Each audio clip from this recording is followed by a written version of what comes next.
let's do a cheers to the Sobeys and Safeway Liquor Beer Release podcast. We ride again. I love you guys. Careful, that cake's hot.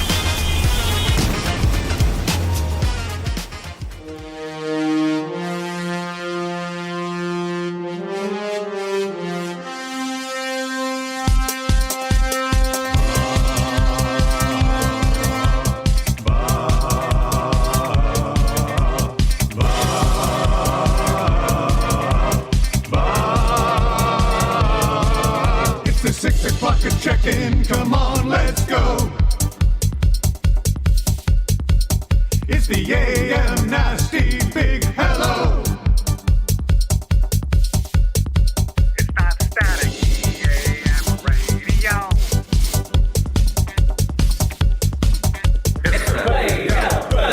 Nielson Show. Let's go.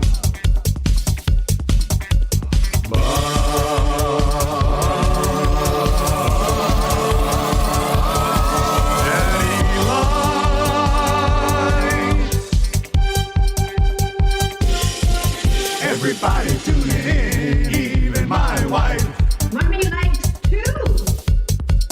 And those Macromella intros are cutting like a knife. Hey, it's Mitch texting in. He's your dealer for life. The cracker 6 o'clock and lager with some sirloin bites.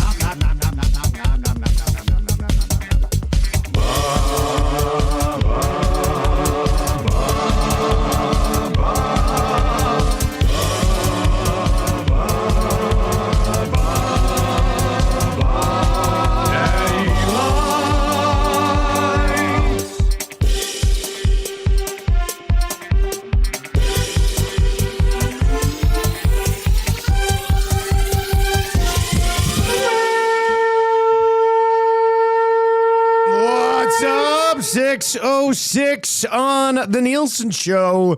As we kick off another day, we kick off another week on Edmonton Sports Talk. Thank you very much for being here today. Dusty, Lieutenant Eric, and YouTube Trev getting you started from the Popeyes Louisiana Kitchen studio this morning, where they've got a great deal on chicken wraps right now, only at Popeyes. Getting on William Huff's turf, hey? That The stuff old is- rap game there. Yeah, you got to be careful. There's a rap battle. I'm going to have to chat to Furby and say, did you run this past Bruce from William Huff? Hopefully be chatting with the folks at William Huff this week. Haven't seen a beef like this since Zach and old Josh Clausen. Zach and Josh Clausen. This is the new rap beef of the city. Popeyes v. William Huff. I thought briefly about Josh Clausen this morning.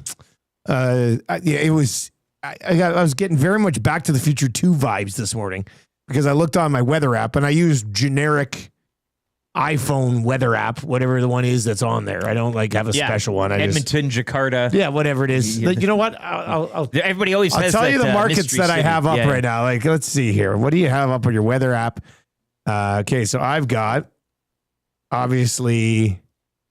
Oh boy, I got a bunch here. Okay, so obviously Edmonton. Sure. Well, you're a traveling guy. You should have every CFL market really ideally in your... Some people refer to me as a rambling man. Yeah. You know what? I'm just looking ahead here. It starts to turn rather nicely next week. Yeah. So hopefully it stays nice. I already traded Clausen a $50 gift card for Platterpalooza in exchange for good weather on the day of the golf tournament. Wow. So hopefully he comes through. Anyway, on my phone today, what I was going to say is that at one point it said it's going to start raining in 19 minutes and will rain for about 17 minutes. Oh. I was like, wow. That's pretty exact. This is pretty crazy. Yeah, I felt like Doc Brown with that. Did you newspaper time thing. it? Just wait 1 second. And then it stops. Did you hold no, it I to the didn't. note? I was actually, when I was coming in today, the Stony Plain Road looked like it was going to flood. Yeah. Like it was pouring. Yeah, and you walked. Yeah. But you got here just before. Yeah, I watched it. It was thunder and Man. lightning right above my head, and then a block out. That's when so I had to run, but feeling good. Dwayne from Tway over in the chat Pants says, are on. I had a Popeyes chicken sandwich last night leaving Regina and introduced my 9-year-old and his buddy to it. Their minds were blown. That's what I'm talking about. Johnny Alberta says, great to see you at the Riverhawks game, Lieutenant Eric. Yeah, That's nice. likewise. Did you talk to him? I can't recall. Oh. Talked to a few folks, but Well, that's good. yeah. That's good. Anyway, I have Edmonton on my phone. I have the next one up is Ottawa. I don't know why. Heat warning in Ottawa. Montreal, Vancouver, CFL cities, Toronto. Well, I have Vegas. Who doesn't have Vegas Oh, you got to in their just phone? see what's you can going just on, say, right? I wonder what the temperature's yeah. like in Vegas. Clear conditions will continue all day. Wind gusts up to 15K in Vegas. Regina, just 7 degrees right now. Radium Hot Springs, that's where I have my golf trip every year. Yeah, vacation. So it's 5 degrees there. Banff is only 2. Cranbrook, my hometown. Obviously, you don't want to know the weather in your hometown. 6 degrees there right now. Calgary, another CFL city. Nothing abroad, hey? Like No, you don't have any... Lethbridge, my old stomping grounds. Okay, yeah. I always like to know if my buddies are going to have Sure. good weather. Yeah, Davos. there we go. Clearly. So yeah. Yeah, it's 23 degrees there. Chance of rain between 4 and 5 this afternoon. Interesting. Well, and it's already like it's in the Yeah. future there too. Eh? Miami. I like to have Grand places Prix. LeBron used to play. Sure. Obviously, check it out. 28 degrees in Miami right now. I have no idea what this is. 40 Mile County, number 8. Cool. I couldn't Yeah. tell you where that is. I don't know why that's in my phone. Winnipeg, Anaheim, Disneyland. We were in Disneyland, so I had that in there. You were there. And Playa del Carmen. That sounds nice. Sure. It's cloudy and 30 degrees there today. So, yeah. And I also have Chicago and Dallas. And, of course, Saskatoon for some reason. 6 Well, degrees you in called the Saskatoon. University Cup there. I did do the University Cup there a long time ago when Duke lost to Lehigh. That's right. So that was a tough look that day. Yeah. Anyway, 780-218-9999. 780-218-9999. If you are over in the chat, it could be a big week for the Oilers. I wouldn't hold my breath, especially if you start holding your breath now. Well, It's gonna be tough to hold it all week until there's a move or something. Yeah, that's. But it is draft week. Fun things and crazy things do happen leading up to the draft, at the draft, and on day 2 of the draft. So we'll keep tabs on that as we work our way through the week. Can they find a way to be busy? We'll get into that a little bit. So Riverhawks game over the weekend. Anything else you get up to? Well, look, going into the weekend, they were hosting the division-leading Wenatchee Apple Sox. The Apple Sox. The Riverhawks not only take 1, not only 2, but the 3-game sweep yesterday. Yes. And find themselves now in a 2-way tie for second in the division with Wenatchee. So a big homestand. Oh, so they tracked down the Apple Sox. Oh, and yeah. now they're, wow, Oh, what a yeah. weekend. That's Yeah. a huge Give- swing give in a the conch, season. give a conch, A give a conch. conch. A Conch for the conch for the Riverhawks. Yeah. I had a smoky and I caught a hot dog shirt.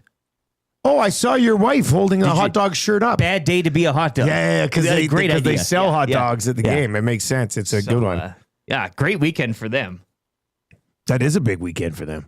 And the Stingers won yesterday, like local. This is stuff good was stuff pretty because good. the You haven't Riverhawks and the Stingers are partners, and you can listen to all of Yes. their play-by-play right here and only here on Edmonton Sports Talk because we truly do care about local sports. I had Coatsy on yesterday for Game 3 of that series down at Remax on the EST, right on my phone. Yeah. Coates was calling the game. I was on my couch. It was perfect. Watching the PGA. It's perfect. Yeah, No, that's a hell of a Sunday.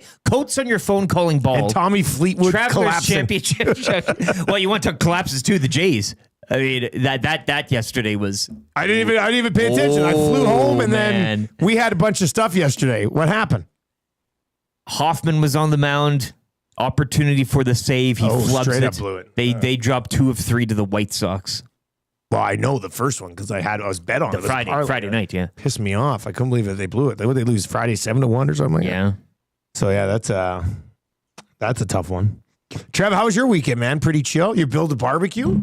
Yep. Very, very chill weekend. I'm a barbecue guy now. That's big. I like that. When my dad was here, before he left, he opened up the vehicle and was like, "This is yours, son. A surprise? This is yours." I'm like, "I love you, Daddy." Oh, And so he gave me that barbecue. My son? Yes, my dad. Yes. So it was very good. And it took a little bit. I wanted to wait for the weekend. To try and set it up. So yeah, it's well on its way, and I can't wait to give that thing a go. it's well on its way. Like you still have quite a bit. There's some instructions, some B's and A's. I can really. I thought you'd said that you built it and it's done. No. You know, glue guy's gonna have to come over and finish this for you, right? I'll be able to figure it out. It's like Lego. It's a lot like Lego growing up. I like that kind of stuff. So yeah, I'll be able to get that done here and probably today, give or take. And Yeah, I had a soccer championship game, which we lost. Kind of sucked. That's the way she goes. Is that on the team that you invited Hernan to play on and then Yep. said he couldn't? Yeah, well, no, that's not how Looks like you could have used Hernan. Could have needed that Chilean that story just got so flavor. Yeah. Oh no, that's not at all what happened. Sounded but- like that was what happened. No, that's not what happened. All right, well, I guess we'll just have to agree to disagree. Okay, yeah, I suppose. But yeah, you know what? So that season's done. I got 2 weeks off, then join another season. So that should be fun. And yeah, just a very chill weekend. It's been so hectic for a few months. Yeah, I was able to get lots done around the house, clean, do all that fun stuff, adult stuff. And yeah, it was good. Well, no complaints. It's not a crazy busy week. Well, I mean, kind of busy weekend for me. I was working, but not like this weekend's going to be busier because I'm in Winnipeg Thursday for the Elks game. You and were then 1 day away. I got the Riders on Saturday. It was Like a quick flight. I'm home for 2 full days. But anyway, called the Lions game. Winnipeg looks good, man. Damn Bombers. Like, I don't know how. I mean, they've been to 5 straight Grey Cups. Now they've lost 3 of them, so it might not mean much in the end. But they look. They might be better than they were last year. I'll just say that. Now I think some other teams, like the Riders, look better than they were last year too, and we'll see what happens with. You're Calgary. not pretty much stuck into a Mazzoli-led Lions team, are you? Or No. I like you. Like, I can't. I mean, Mazzoli's best days are behind him. So that was a bit of a tough look. You're right. That's true. I mean, they didn't have to play, but they already the week before Rourke started 1 for 11 against. Yeah. So, yeah. like the Bombers have a 2. Then this is the trouble. Edmonton gets the Bombers this week, and in Winnipeg on a Thursday night. There'll still be a sick crowd there Thursday night. That's a tough one. That's going to be a tough spot for them. So they'll look to avoid an 0-3 start, but they get the best. Well, one of I'd say the top 3 teams in the league right now with the Riders and the Alouettes. They don't get the Argos till August, and even the fight that the Argos put up on Friday night doesn't necessarily mean that. Well, like, I mean, Chad every Kelly will team be is team back by then. Every team is yeah. I mean, it's gonna be tough. So then I got back yesterday. I landed around noon. I feel bad. Like I'm wasting some good travel time by just rewatching episodes of Lost. I'm on a Lost rewatch right now, and I just watched a couple of episodes on the plane. I'm like, man, I could be watching something much better right now, but I'm sucked in. They have Mobland. Don't you need like subtitles and stuff for Mobland? Is it not tough to understand? I hate that. I don't like that. That's why I haven't watched Peaky Blinders. You can understand it. Okay, well, maybe I'll have to watch Mobland then. So then we get home. I took Tam and the kids to see the new office. Gave them a tour of the new digs. You guys saw. We haven't done a show since we saw the new digs. The kids loved it. They played hide and seek. Like it's big enough that they played hide and seek. Oh yeah. Now there was like 2 spots. But there's lots of doors and closets and who took the rack room? Yeah. I told Marshall, I said, go hide behind the rack. Yeah. It's funny because they start playing. I get in, I show them like the open sort of reception area, then we take them around to the studios, and then Elizabeth finds the closet and she goes, "Ooh, I could play in here." And she opens up the closet and goes in. It's a regular size closet. Like there's nothing special about it. Well, we can. But they absolutely loved it. Have a daycare in there. We could kind of. And my wife, she approved. She approved of the spot. When I first told her I was looking at places, she's like, things are fine where you are. Don't worry about moving. Like I said, no, I think I found a place that would pretty much be perfect for the next 5 years. So she got a look and I could tell when she's like quiet. I was like, she really likes it. There's nothing to bitch about. Like she thinks, and then finally she goes, this is really good. I was like, I told you it was really good. Trev, what did you think of the new office we're going to be moving to over the next slow move over the next 5 weeks? Yeah, I can't wait. I loved it. I'm pretty sure everyone else was like, "Oh no, Dusty, I'd like to see the video." A lot of people were curious; they wanted to see the video. But Not you. No, I wanted to wait to see it in person. And I'm happy I did. It's unreal. So all the nasties, like nothing against our current place. Like I actually really like this place. I like this place too. We just outgrew it. That's all it is. So. This place is a lot bigger, so much room for extra activities, which is what I cannot wait for. We're figuring out where to put the hoop up so we can have more fun games of 21, which I cannot wait for. And it was all in all, it's very open, lots of windows is what it might take. There is a lot of windows. Like there's a lot of natural sunlight up in this thing. Yeah. It's very cool. So much so that in like the main studio and the hangout studio, we'll have to block the windows a bit. Yeah. Just because there's so much natural light. Yep. Very lit. What'd you think, Rick? Love it. Yeah. Yeah. Yeah, I think it's pretty good. I think it'll be a pretty good That'd be spot. awesome. Great neighbors. You thought these neighbors were great. Wait until you hear about these ones. I don't know if we're allowed to talk about the neighbors at the new place, but Well, you can find out organically. yeah, exactly. Like, when you come by, you'll be you'll like, figure it out. what's in this place that has no logoing on the outside? Seems kind of secretive. Uh-huh. And we're right above a Benjamin Moore Paints though, which is going to be convenient because there's 1 or 2 walls that we will need to paint, and we can just go downstairs and get the paint, and then just go right back up the stairs. Perfect. So yeah, that was good. So the kids loved it. Then we had Marshall had his spring league championship game yesterday. Okay. For first place. There was a trophy. There was a banner. On the same day as the NBA final. I know. I don't know how they schedule that. Championship Sunday. Hey? I don't know how they schedule things like that. We'll get to the NBA in the morning announcements coming up, but they win the title. Okay. And it was the first time ever that he won a title where he went on the ice and got to take his helmet and gloves off. Like, so he's telling me before the game, he goes, Daddy, he goes, are you okay if I take off my helmet and gloves to celebrate? I was like, of course, son. Like, no problem. Yeah. Okay, you can do that. So he was so excited. They come flying off the bench and he's helmet off. And then they each took a trophy and got a little skate around with it. Goggles in the dressing room. Something that the Oilers could have done if they would have finished the job. Yeah. No goggles in the dressing room. No but plastic how wrap. about this in the game? And he was one of the younger kids on the team. But in the game, like, he always likes to get set up like Ovi. But I'm like, dude, like you're not Give it a Ovi. few buddy. years. He's like, so anyway, in the game though, in the championship game, like he was set up, probably bought like on the circle, but right at the edge of the circle, so not too far from the net, but a little ways from the net. And I saw him, and he's got his stick up like this, like, give me the puck. I'm like, come on, man.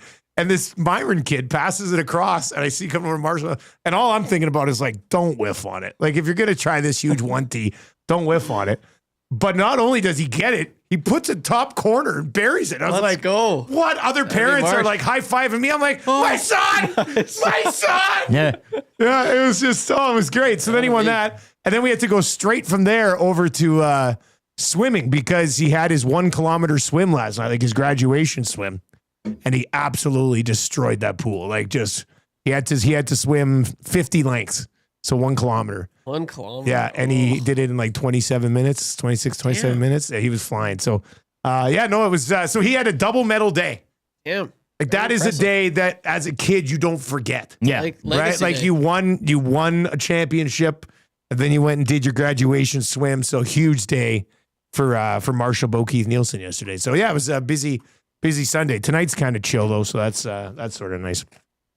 Let's lay out the show for you today. You can text us anytime if you need a conch. A lot of people looking for conches here today. Let's hit a couple of those, and then we'll get into your morning announcements. Colton in Quesnel goes, morning, boys. Can I get a conch for this being the last week at my current job before going into a new job post-Canada Day weekend? Also blowing 2 of 3 against the White Sox makes this team purgatory. Look at that new job for Colton and Quesnel.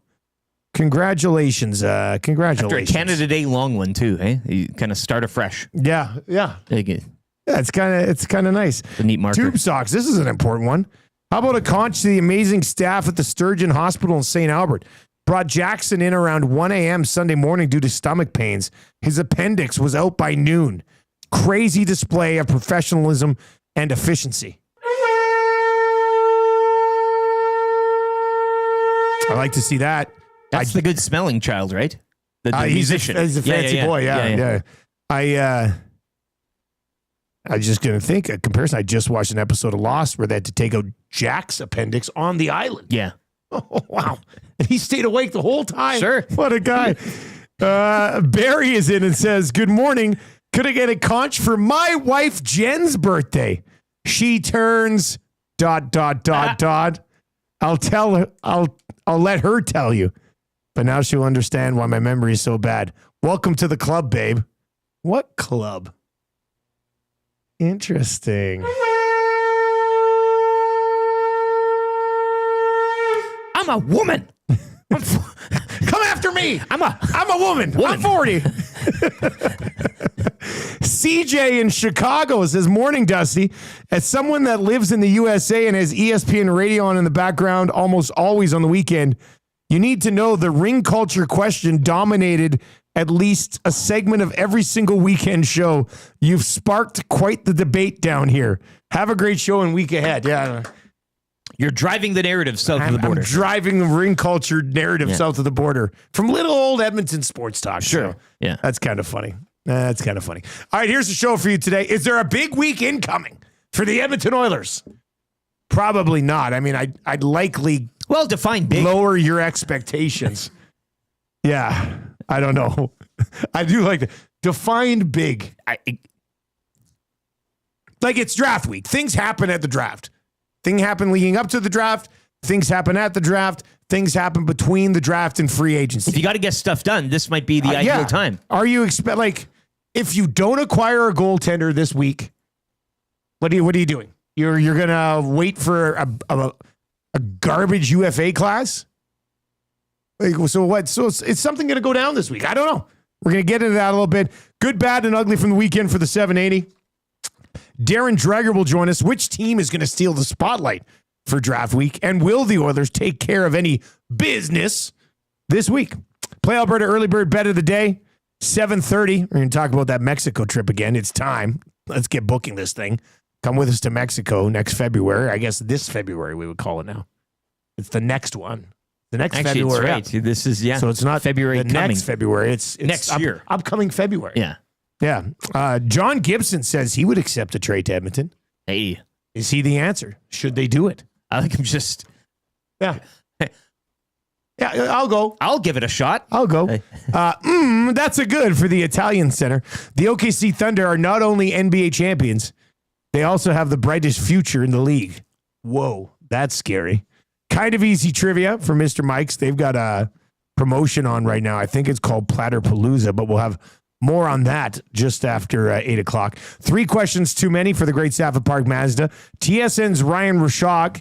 He has a podcast. It's called Got Your Back. He's going to join us just after 8:30. And then, of course, the wrap for William Huff. The Nielsen Show is brought to you by South Fort Chevrolet. Drive a little, save a lot at South Fort Chev. Visit their website, www.southfortchev.com. But go see Daniel and the Dream Team, and they will get you into the Silverado that will change your life. You can text us anytime in the Paris Jewelers inbox. And the best part is you do not have to pay for 1 year at Old PJ's with a huge selection of engagement rings and wedding bands on sale all the time. West Edmonton Mall, Kingsway, Londonderry, Sherwood Park Mall, St. Albert Center. Online, parisjewelers.com. They are Canadian and they are family owned. One of your text messages will win the text of the day for A&W today, where the new Masala Veggie Burger is back.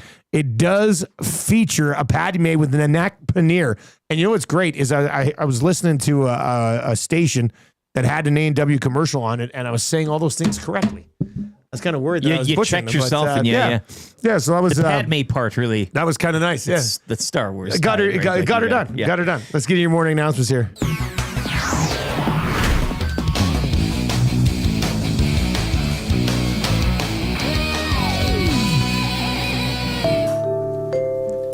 All right, ding, ding, ding. Morning announcements brought to you by 100.3 The Bear. Edmonton's best rock, Yuka McCord, every single morning. Jess Jackson. I recorded a hit with Yuka McCord earlier, and we talk NBA on it. The Bear listeners are going to absolutely hate our segment today, but we did talk NBA. I don't think they're playing it. They just kind of. Yeah, they probably just well, phoned Yuke's you a for- big NBA guy. just for the conversation. He's just spent more time watching the NBA, or less time watching the NBA, more time working on his Tecmo game. Embarrassing right now. He's tied with Zach. Think about that. But they're both having fun. Yeah, but Yuke's got 4 years of Tecmo experience. Come on. It's awful. That's the game we need, man. We need a Yukon Zach game. That's what the Tecmo world wants right now. NBA final. OKC eventually puts this thing away. The Halliburton injury. Yeah, that's a deflator. Yeah, I mean, we could skip straight to our ugly from the weekend. Already was dealing of it, and this is what happens, right? You're overcompensating, your leg's dealing with another issue, and then you could just tell the moment it happens, you're like, oh, Achilles. Can't fault him for toughness, though. He was trying to push through. I mean, this guy could lace him up in the National Hockey League. Then you for goodness further the sakes. injury, which is now he's going to be out for a significant amount of time. But a major buzzkill And then eventually OKC just kept at it. And the Pacers hanging around as long as they did in Game 7 after losing Halliburton. Well, full marks. The way they played on the road, all playoffs and everything, and getting to it, can't really hang your head, but it is a little disappointing when you don't get the best on best to finish the thing. I just imagine being Halliburton, you get to Game 7 in your career for a championship, and it gets taken away because your Achilles popped.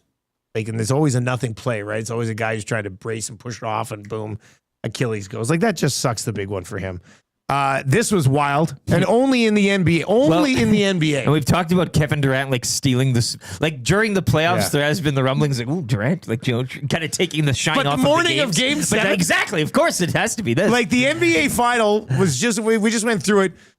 The biggest sale in the history of the league goes down with the Lakers being sold for $10 billion, taking the spotlight away. The ring culture debate basically took the spotlight away from the NBA final. And then this happens. The morning of Game 7, Kevin Durant gets traded to the Houston Rockets. When I landed yesterday and was driving back from the airport to my house, I did listen to a Phoenix Suns podcast just because I wanted to see what the reaction was like to the KD trade. Yeah. And I have to tell you, they weren't happy with it. They were not happy with the deal. They didn't like the return. They're not fans of Jalen Green. He doesn't fit in well because they have Booker and Bradley Beal already at the guard and shooting guard position. So they were not pleased with it. Houston gets it. Houston was great this year. Houston was number 2 in the West. Yeah. And Kevin Durant gets to go play in Houston for the final part of his career. I'm not sure how that's going to be, but he's a phenomenal scorer. Houston needed scoring. If you watch them in the playoffs, they could not put the ball in the basket. So KD will certainly help. And did you see how he found out about it? There was this huge thing south of the border, Fanatics Fest or something like that. All the big Brady and LeBron were on stage at the same time together. Brady referred to LeBron as the greatest of all time. God. Just saying. I mean, it was a goat off. It was a goat off. It was great. 2 best players in their respective sports together on stage at the same time. Anyway, Durant was on stage being interviewed when the trade went down. So that was pretty crazy too. But Houston, I mean, they got better. KD's such a fascinating study. I mean, I think personally an all-time great scorer. And then was up 3-1 on the Golden State Warriors, choked it away, and then went and joined them. Walked to 2 titles, got hurt the year the Raptors won it. And I don't want to take anything away from the Raptors championship, but if Kevin Durant's healthy, the Raptors don't have a ring. And then he leaves and goes, and it hasn't worked since. So I don't know what to expect in Houston. Part of me goes, that's a really, really good team that just got one of the best scorers of all time, legitimate top 4 contender in the league. But he's gone to some other teams. You're like, okay, this is he's got good pieces there too, and nothing. So I don't know. I don't know what to expect from him. He's great online. He is funny online. The Slim Reaper, the Durantula, with a new home in Houston. All right, let's get to a sports update. When we come back, we'll get to Week 3 action in the Canadian Football League. Everybody outside of this market desperately wants Connor McDavid to leave. He's not going to. It's going to break hearts. And can they get something done this week? Is there a way they can get something done this week? Also, Zach sent us this clip of Reed. I think I hear him coming now. I don't know what bit he was doing. I'm not too sure what's going on. Fans in Houston, when referring to KD. I think I hear him coming now. I don't know how you win text of the day with this clip, but I feel like there's a path to cleanly winning text of the day with this clip. And how can it be tied into our new location? I mean, could be. I think I hear him coming now. I don't know what bit he was doing, but Sounds I want to like go back and see the entire thing. There you go. Let's have some fun with that. 780-218-9999. 780-218-9999. That'll get you into the Paris Jewelers inbox. Paulie Deuce is not happy with the Florida Panthers right now. We'll get into that a little bit as well. Good, bad, and ugly from the weekend still to come. Dreger just after 7. Rishaug in the 8 o'clock hour. Sports update with LTE right now.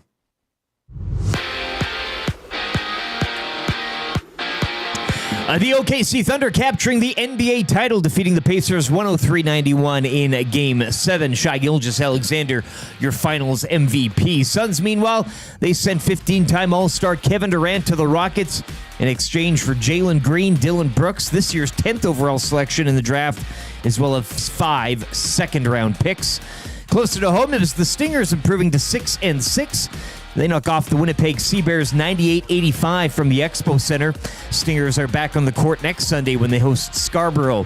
Blue Jays let one slip yesterday. They fall 4-2 to the White Sox, dropping 2 of 3 to Chicago over the weekend set.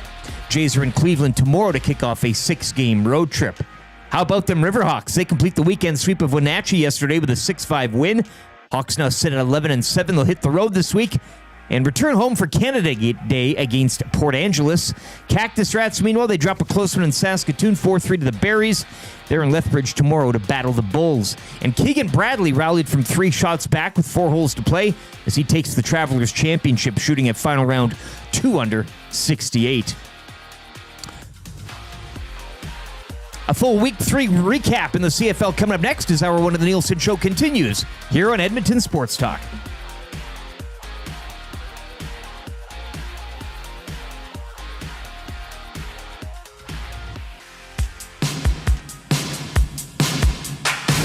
Very impressive. Taken a few years to put all this together.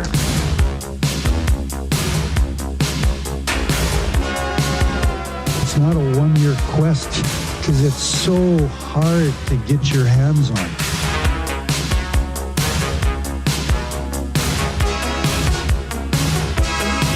At this stage of my life, I don't invest in green bananas. It's a lifetime quest. Just not sure if I'm going to be around long enough to see them ripen to be yellow.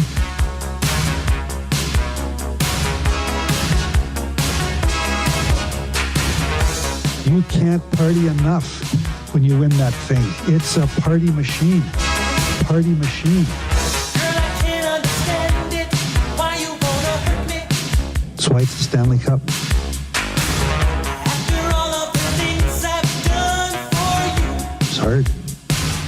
It's hard. I buy you champagne and roses, put diamonds on your finger. Diamonds on your finger. Still you hang out all night. What am I to do? My girl wants to party all the time. Party all 636 with the Nielson Show. Thank you very much for being here today. All of our Nielson Show songs brought to you by Totem Outdoor Outfitters, where you can win an Oilers jersey right now. You buy a punch card for skate sharpenings, you get an entry. You finish the punch card for skate sharpenings, you get an entry. Their sharpens are the best, but also the cheapest in town. Visit them at 7430 99th Street or online, www.totemoutfitters.ca. If you know with these guys. New gear, used gear, trading consigned, a sport for every season. With hockey equipment and skates ready to go year round. Got to get to this conch. This is a big one. And from Lucas today, can I get a conch for our new son, the newest nasty and diehard CFLer, Joey Ronald? The league is in good hands. His son. Another nephew for you. Yeah. Another nephew.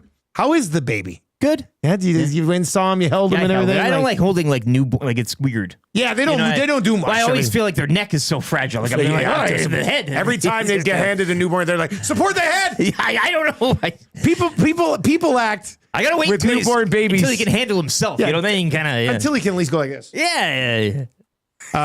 People always act like if you don't support the head, a baby's head is going to fall off. I always feel that way. Like it's a broken Cabbage Patch doll and you're just holding the head back on. Yeah. Anyway, I don't think I've ever seen a baby's head actually fall off, but it is important to support the neck. Hopefully Lucas wasn't holding his son Well, he was texting in because that head would not have been supported. My son, my neck. My neck, Something- my son. my neck, my son.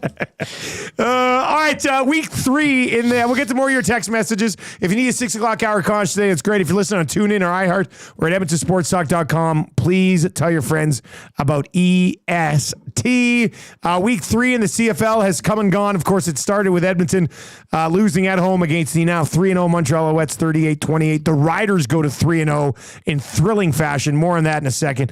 Ottawa gets past Calgary 20-12, first win, and that was a nasty weather game. Some man. of the worst conditions when it gets cold in the season, you can dress up. That was maniacal. I don't know what you're supposed to do there. Yeah. It was absolutely atrocious weather in Calgary. Ottawa picks up the win. Calgary goes to 2-1. And then the Bombers go to 2-0. Both of those wins against the BC Lions, who dropped to 1-2, 27-14 the final in BC. I had the call for that one. This week in the Canadian Football League, Edmonton will start things in Winnipeg. Short week for the Bombers. We'll see if they can take advantage of that. But Winnipeg looks pretty good, and they're 38-6 in their last 44 at home. Caleros' first time getting the field this season. Yeah, he looked good. The bye and then the I thought he suspension. threw a couple of picks, but he had a couple touchdowns. I thought he looked a little bit better than he did last year, but that's just one game. And I watched almost all of Caleros' games last year, but I don't know. I like the way he looked. Hamilton will host Montreal this week. The Riders are home against the Lions. I'll also be in Regina for that one. And then Toronto and Ottawa meet as well. The finish in the Riders-Argos game was just insane, though. Like, Toronto comes down and ties it, gets the 2 points to tie it. And then with 30 seconds left, they kick it to Mario Alford. And I was sitting on my bed at the Sheridan Wall Center in Vancouver watching it, and I was furious. I was like, I can't believe this is happening on a game I'm not calling. Like, I would have absolutely passed out by the time Mario Alford got to the end zone. I don't even know what I would have done. Marshall was more stunned than anything on the call. I think he was stunned. Like, it was a good call. Yeah. But I think he was stunned. I think he was like, oh my God, like this is actually happening. Yeah. Incredible. Like a walk-off winning return touchdown for the Riders to get the job done. 39-32. The final there. Any quick thoughts from week 3 in the Canadian Football Well, League? from that game, Dante Myers as well, a guy that's been pushing Alford in that return game, did have a great game offensively, 2 touchdowns and 125 through the air. Alford has been having a decent year thus far. I think second all he's time had a nice now start to the year, in 4 kick return touchdowns. They're finding ways to win, thrilling ways to win week in, week out. So 3-0 there. I do wonder about Winnipeg because, as you mentioned, they have only played the BC Lions. One game with Rourke, kind of going down, and then the one without him. And then the Ottawa-Calgary one, I don't think you can take too much away from that. Is not a good day for fantasy owners out there. If you did have some weaponry in that game, you knew not much was going to happen. Albeit I had Lewis Ward, and he had a... Hey, did you pick up the fantasy win? Goals. Oh, probably not. What do you mean probably not? You guys don't have your scores yet? I didn't look. I'll find out later Unbelievable. today. No, I'm assuming. Commissioner Awanek, eh? I'm assuming I didn't. I'm not too excited. I actually did win. After my roster confusion, I pulled out the dub. There's Huge win no for the way Pirates. I'm winning this week with Mazzoli. Who did he have? He had shown. I had Hatcher, no touchdown. Like, I didn't. Hatcher had one great catch, though. Double coverage. I did have is the amazing. Alford return, though, with that Rough Rider D special teams, but that's not going to be a saving grace. That won't be enough? No. There's no possible chance. You guys usually don't get your results till Monday? No, sometimes late Sunday. But nothing yet. I haven't looked. Come on, Awanek. Jeez. I Get it together here. I don't care. That's the thing. If I knew going in, like if I... Yeah. Then I would be hot and you're horny for assuming it. you're getting an L here. When I think I'm getting the L, you can shove the results. I don't really care. Picton but- did get us a couple of points. Mosaic Mitch, I thought he'd be due for the end zone though. That I should have picked up Myers. That would have. Oh, Myers is available in your league. Oh yeah. Oh, you definitely here should it pick is. Myers Here up it ahead of is. Picton. Yeah, you want to hear this? I didn't finish last in points scored. The Gold Miners, Maddie's team, did defeat the Birmingham Barracudas 97.46 to 67.34. So You did lose? by 30 points. Oh, by 30 points. That's okay. All right. Let's get to a couple. I'm going to come back around to that Mary Alford thing with the good, bad, and ugly from the weekend. Let's get to some of your text messages, and then we'll flip over to some of this Oilers stuff. Big Maple says, 4-year-old Kavis Reed to the neighborhood bully on the basketball court 7 years before his uncles taught him that valuable lesson. I think I hear him coming now. Stan Bowman, after talking with Pat Verbeek about John Gibson. I think I hear him coming now. That's a good one. This is good. This is good. I like that one. 780-218-9999 with your, here we go, Gazzola when Dusty orders a Boston Pizza poutine. I think I hear him coming now. We're going to be at Boston Pizza Capilano for on Wednesday. Yes. Lock Shop, Oil Stream, BP's Capilano. New menu items again. You know what? This has got to be their summer menu. It's got to be their summer The menu. fork's going to be out. Yeah, Cody over there. Cody last week texted us. He goes, guys, we got some new menu items coming out. And Tommy and I are going to take a run at them. I already pre-requested. They split them and bring them on separate dishes. Yes. And he said that they will be able to accommodate us with that one. And hopefully it has some Cajun flair to it, eh? Just keeping in track with the summer menu items here. Yeah. So wouldn't that be something? You'll never believe Alligator what at Boston, Boston Pizza is doing. Popeye's chicken sandwiches at lunchtime about Reed Wilkins. I think I hear him coming now. The sandwiches are talking. The in the thing. sandwiches. I do like the idea of this being the voice of a chicken sandwich from Popeyes. I think I hear him coming now. Can you imagine like a little animated skit? That's how the sandwich talks. All right, 780-218-9999. Send in your Reed Wilkins. I think I hear him coming now. We'll get into a few of those as we work our way through the show today. All right, let's get to a couple other text messages. Paulie Deuce, Paris Jewelers inbox 780-218-9999. If you're watching over on YouTube today, hammer the thumbs up for us. We're 6 away from changing 100, so let's hammer the thumbs up. Even in slow season, this should still be a 300-like show every day. I mean, that's the standard. Well, what else are you doing with them? Exactly. Like, you can't take them with you. hammer the thumbs up if you're watching over on YouTube today. We got Dreger and Rishaug coming up here. Paulie Deuce is in and says, guys, maybe I'm just a bitter Oilers fan, but I've got to say, that parade lacked class. This is a family event. Kids are watching, whether they're at the parade, at the fan party, or tuning in on TV. You never hear legends like Gretzky, Messier, Yzerman, or Sakic talking like that in front of fans when, not if, the Oilers win the cup. I hope they celebrate with passion, but also with humility, because young fans are watching. Players are role models, whether they like it or not.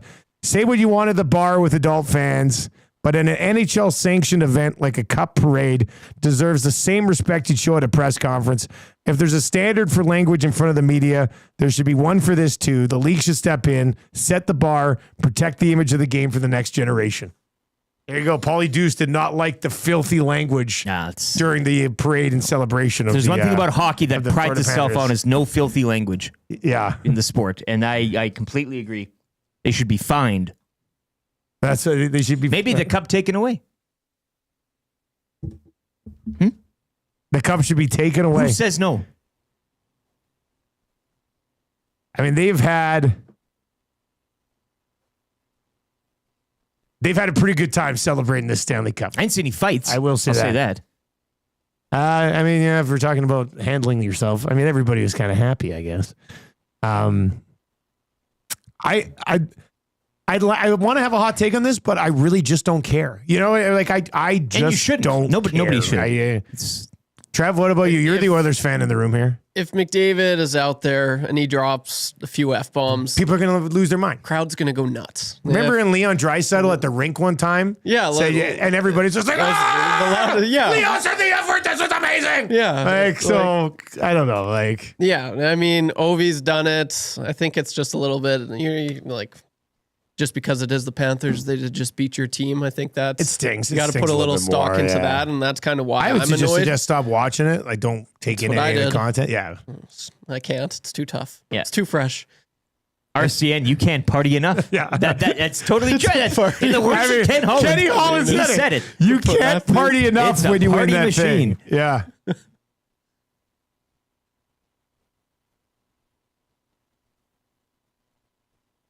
Yeah, that's I could see why Oilers fans are like, these guys are extremely annoying. But I mean, if it was an Oilers party, Of course. everybody would be. If it's not annoying, it Now, wouldn't mean with that anything to you. being said, if the Oilers do win the cup, is Connor McDavid on a mic somewhere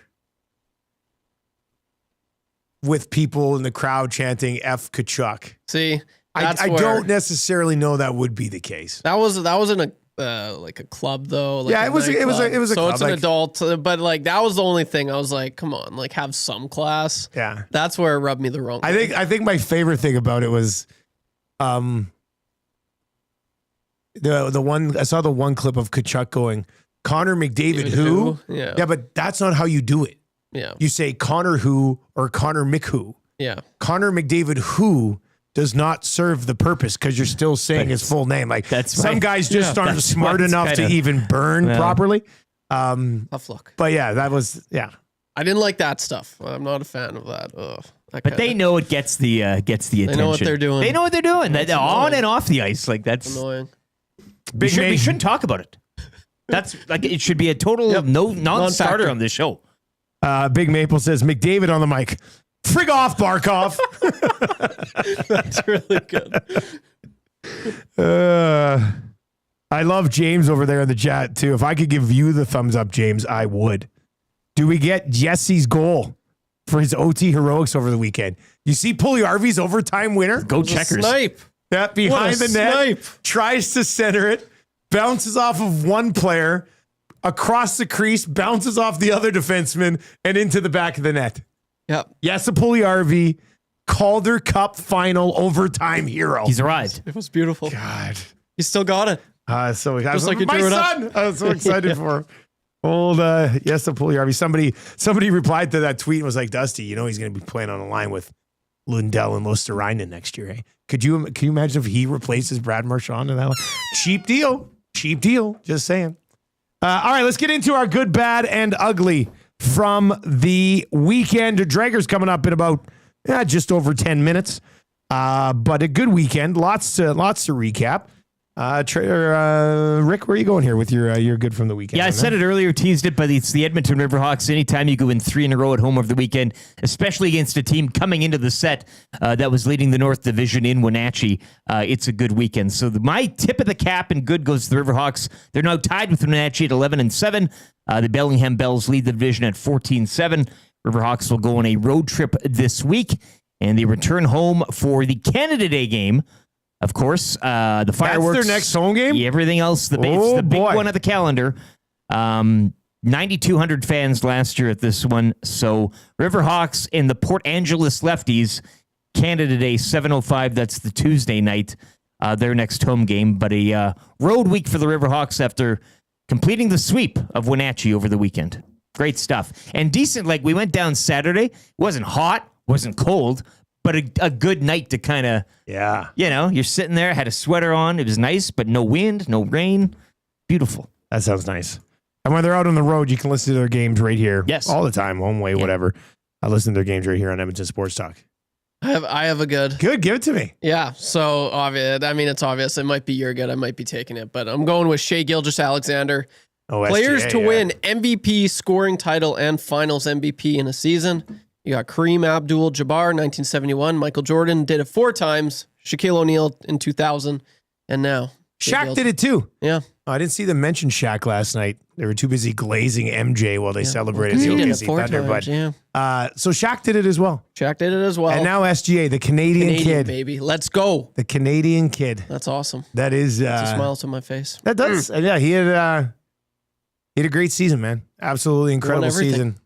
And I'm gonna come back around to the OKC Thunder with that's good a little bit later on, because I don't know if a franchise has ever been in the position that the OKC Thunder are in right now. If you are a Thunder fan, I can't imagine what it's like to be an OKC Thunder fan right now. But we'll get to that coming up in about an hour. My good from the weekend is a Mario Alford, like walk-off winning kid. Like that's a once in a lifetime moment. There's less than 30 seconds left in a game. You're a returner and they kick it to you and you take it back for what some people refer to as a tutty. That was bloody insane. That was nuts. It's just what a thrilling finish. That was terrific. So I know you can't script anything any better. I mean, your team gives up this game-tying drive, and you're like, oh, what's gonna happen here? And on the broadcast, both Marshall and Suits were like, oh, I wonder if you even don't kick it to him. And then they kick it to him. And did they not have? They didn't have enough guys in the field. No, they didn't. I thought Suits highlighted it after. They were missing a guy. Yeah. And the Argonaut special teams coordinator, they showed him too, and he was just like irate. Did you see Dinwiddie melt down after the game? Like basically saying they're going to be cutting people? Dinwiddie. Yeah, Will. Yeah. Yeah, I'll talk with you about Dinwiddie later. But anyway, that was not good. Anyway, Alford's return. That's my good. That's great. That's good from the weekend. All right, let's get to our bads. Trevor, you got a bad? We'll be coming to you. Rick, what do you got? Tommy Fleetwood, bad Sunday. Oh, man, Tommy Fleetwood. After an otherwise decent weekend, but yeah, it was his Sunday that was bad. 2 over, finishing a stroke behind Bradley there. Man, yeah, the hair, his dad's there and everything. And Tommy Fleetwood now has finished in the top 10 42 times and has not won a PGA Tour event. That's tough. That is. Now, Huss did pick Keegan Bradley on Lock Shop last week. I'm not surprised. Hopefully you were rolling with him there. Yeah. If you got to listen to Lock Shop, man, we've had a pretty good golf year so far. And golf years, when they're good, they're great because you're hitting like 33 to 1, 40 to 1, 45 to 1, that type of thing. But the New England guy, it was a great story for him. Like, it shouldn't take any shine away from Bradley and what he did. Local type of thing. It was all there. Ryder Cup, all that. USA. Oh, they love that USA chant, don't they? Yeah. It's just very original. But yeah, bad for Fleetwood. I know Ryan from SK in the Paris Jewelers inbox said it's ugly for Fleetwood, but I'm keeping it as my bad. Trev, what do you have for bad, buddy? Yeah, kind of touched on it, but I want to go a little bit more in depth quickly here. Lost the championship game in soccer over the weekend, which sucked. We were going into the second half with the lead. We were winning 3-1. And this team was really, really good that we were going up against. So I was surprised we were winning. And there's a corner kick. Our buddy, or one guy on our team, he wasn't looking at the ball. He was running away from it, trying to get this guy that was going to head it. And while he was looking away from the ball hit his hand. That's immediate free kick in the crease there. So scores 3-2. And then no word of a lie. Pretty well the exact same play happened again. Hit his hand again? He took the ball, right in the hand. Like the guy just kicked it right at his hand. And it was just meh. They call it free kick.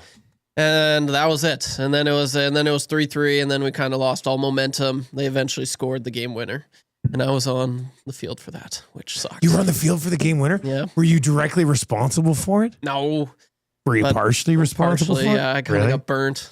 Did you? Well, I mean, if you kind of got burnt, you might have been. It was raining, and I slid, and just wait till I get to my ugly. But yes, that was not ideal. We lost. You slid and they walked around you? Yeah, maybe. It wasn't a good look, but he went around the whole team. Like, this guy was pretty skilled. Like, he was good. He was really good. Fastest kid alive. Some would say. Jeez. My bad from the weekend is I would just say avoid the Panthers stuff. Like if it's gonna rattle you, just avoid it. Like, I saw a lot of people complaining about the Panthers celebrations. Just don't watch it then. Like, just turn off your phone for a weekend if it's going to kill you.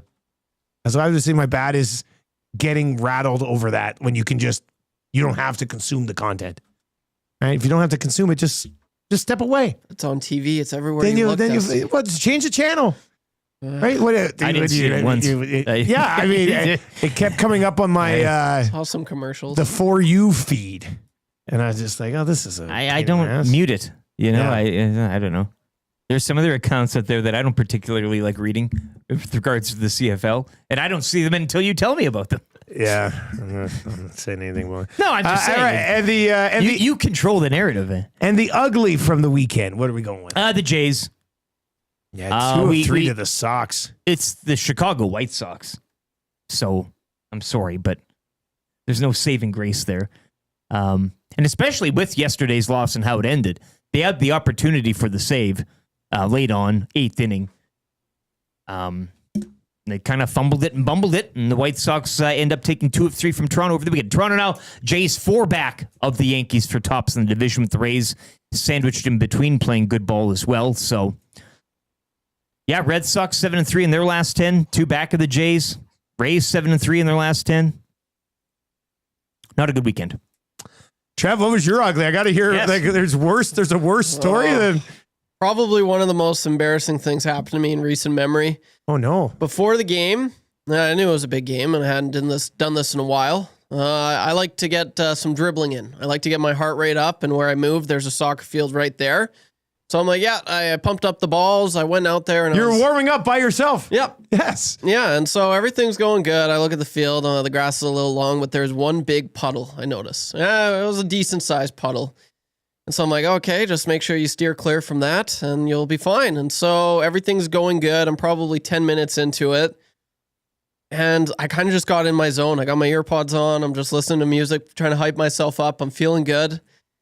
And I don't know what happened, but I wasn't looking where I was going. And this has never happened to me before, I swear. But I stumble, and I stumble hard. Like, I got caught up in my feet. Next thing I know, I land in this puddle, and I was like completely covered in mud and like just so embarrassed. There's a car that honked at me. They honked at you? The car saw it, and then they honked at me, man. And so I'm just staying down there. I'm like, oh my gosh. I get up, and I don't know if you can see, I cut up my hand pretty good there, a little nick there, which didn't feel great, but I was covered. I was absolutely covered in mud and dirt. But above everything, I was just embarrassed, man. Like, and I don't know how one falls as hard as I did. It looked like I got body checked or something like that, but I just fell and I knocked the wind out of me. I'm like, I would have loved to have seen this grown ass man out practicing soccer drills falling into a puddle by himself. I tripped into my own feet. I don't know what happened. And it's all like I kicked the ball and missed. I just all of a sudden, but I knocked the wind out of me. I'm like, what? Yeah, man. Like I landed straight on my back, just huge puddle. And then like I was getting ready. I was getting ready to go to my game. So I was flustered. All of a sudden I have to go home. I'm dripping wet. I got dirt all over the carpet. I have to shower. I have to change everything. And then I make it a little bit late because I was just to a covered. championship game. My phone was just soaking wet. Everything. My earpods. You're a mess. It was not good. So that You're was a mess. my ugly. It was embarrassing. Two uglies. One, people trying to put Sam Bennett into the Hall of Fame after the playoff run. I mean, I don't know. I can't remember. I can't even remember who was like listed. All these Panthers are going to be Hall of Famers. I can't remember who it was. Tweet that, yeah. And I quote tweeted. I was like, I mean, nothing against his playoff. He was great and you love him on his team, but Sam Bennett is not a Hall of Famer at this point of his life. His career high is 51 points.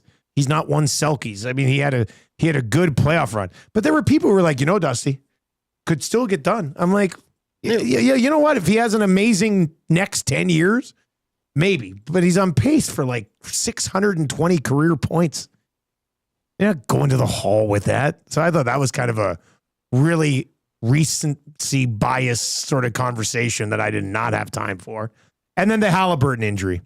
I mean, it's not a situation where like you're OKC and you're going to be back in a few more championships.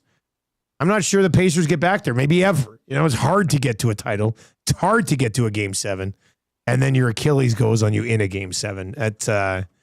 Like as much as it probably hurt, I don't know if you can feel it. Was the Achilles the one you can kind of feel, but it like doesn't hurt as bad as we all think it hurts? Yeah. It sort of pops and then it's like, Anyway, I mean, just knowing what he missed out on probably hurts more than the injury itself, which feel bad for that guy. So that kind of sucks. All right, that's the 6 o'clock hour. Keep those Reed Wilkins texts coming. I think I hear him coming now. There's some good ones that have rolled in already. We'll get to a few of those. Darren Dreger's coming up. Draft week is upon us. Which team will steal the show, or who's the team to watch? The Oilers got some business to take care of. Arvidsson, Kane, Frederick contract, need for a goalie. But do they get any of it accomplished during draft week? We'll get into that with Darren Dreger. Play Alberta early bird bet of the day still to come. John Gibson, apparently. Pagnotta was saying that Gibson would accept a trade to Edmonton. Dun, dun, dun, dun. Should they do it? Is he the guy? We've only been talking about him for 6 years. And that's good. Still to come in hour number 2 as well. Let's get to a sports update right now with Lieutenant Eric.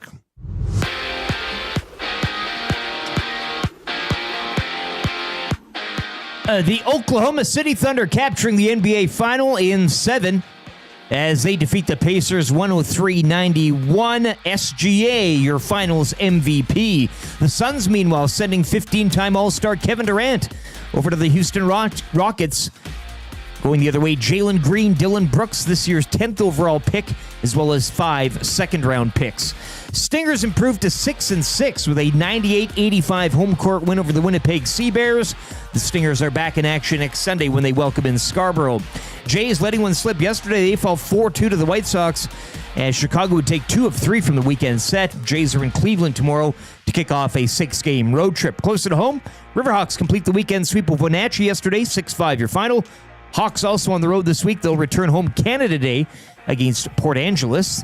The Energy City Cactus Rats, they fall to 8-12 with a 4-3 loss in Saskatoon. They're in Lethbridge tomorrow to take on the Bulls. And Keegan Bradley rallied from 3 shots back with 4 holes to play, taking the Travelers Championship, shooting a final round 2 under 68. Whether you're dreaming of crystal clear waters or exotic destinations, contact Chelsea LaBelle at Expedia Cruises in Northeast Edmonton to start planning your next cruise or vacation destination. Call 780-970-4834.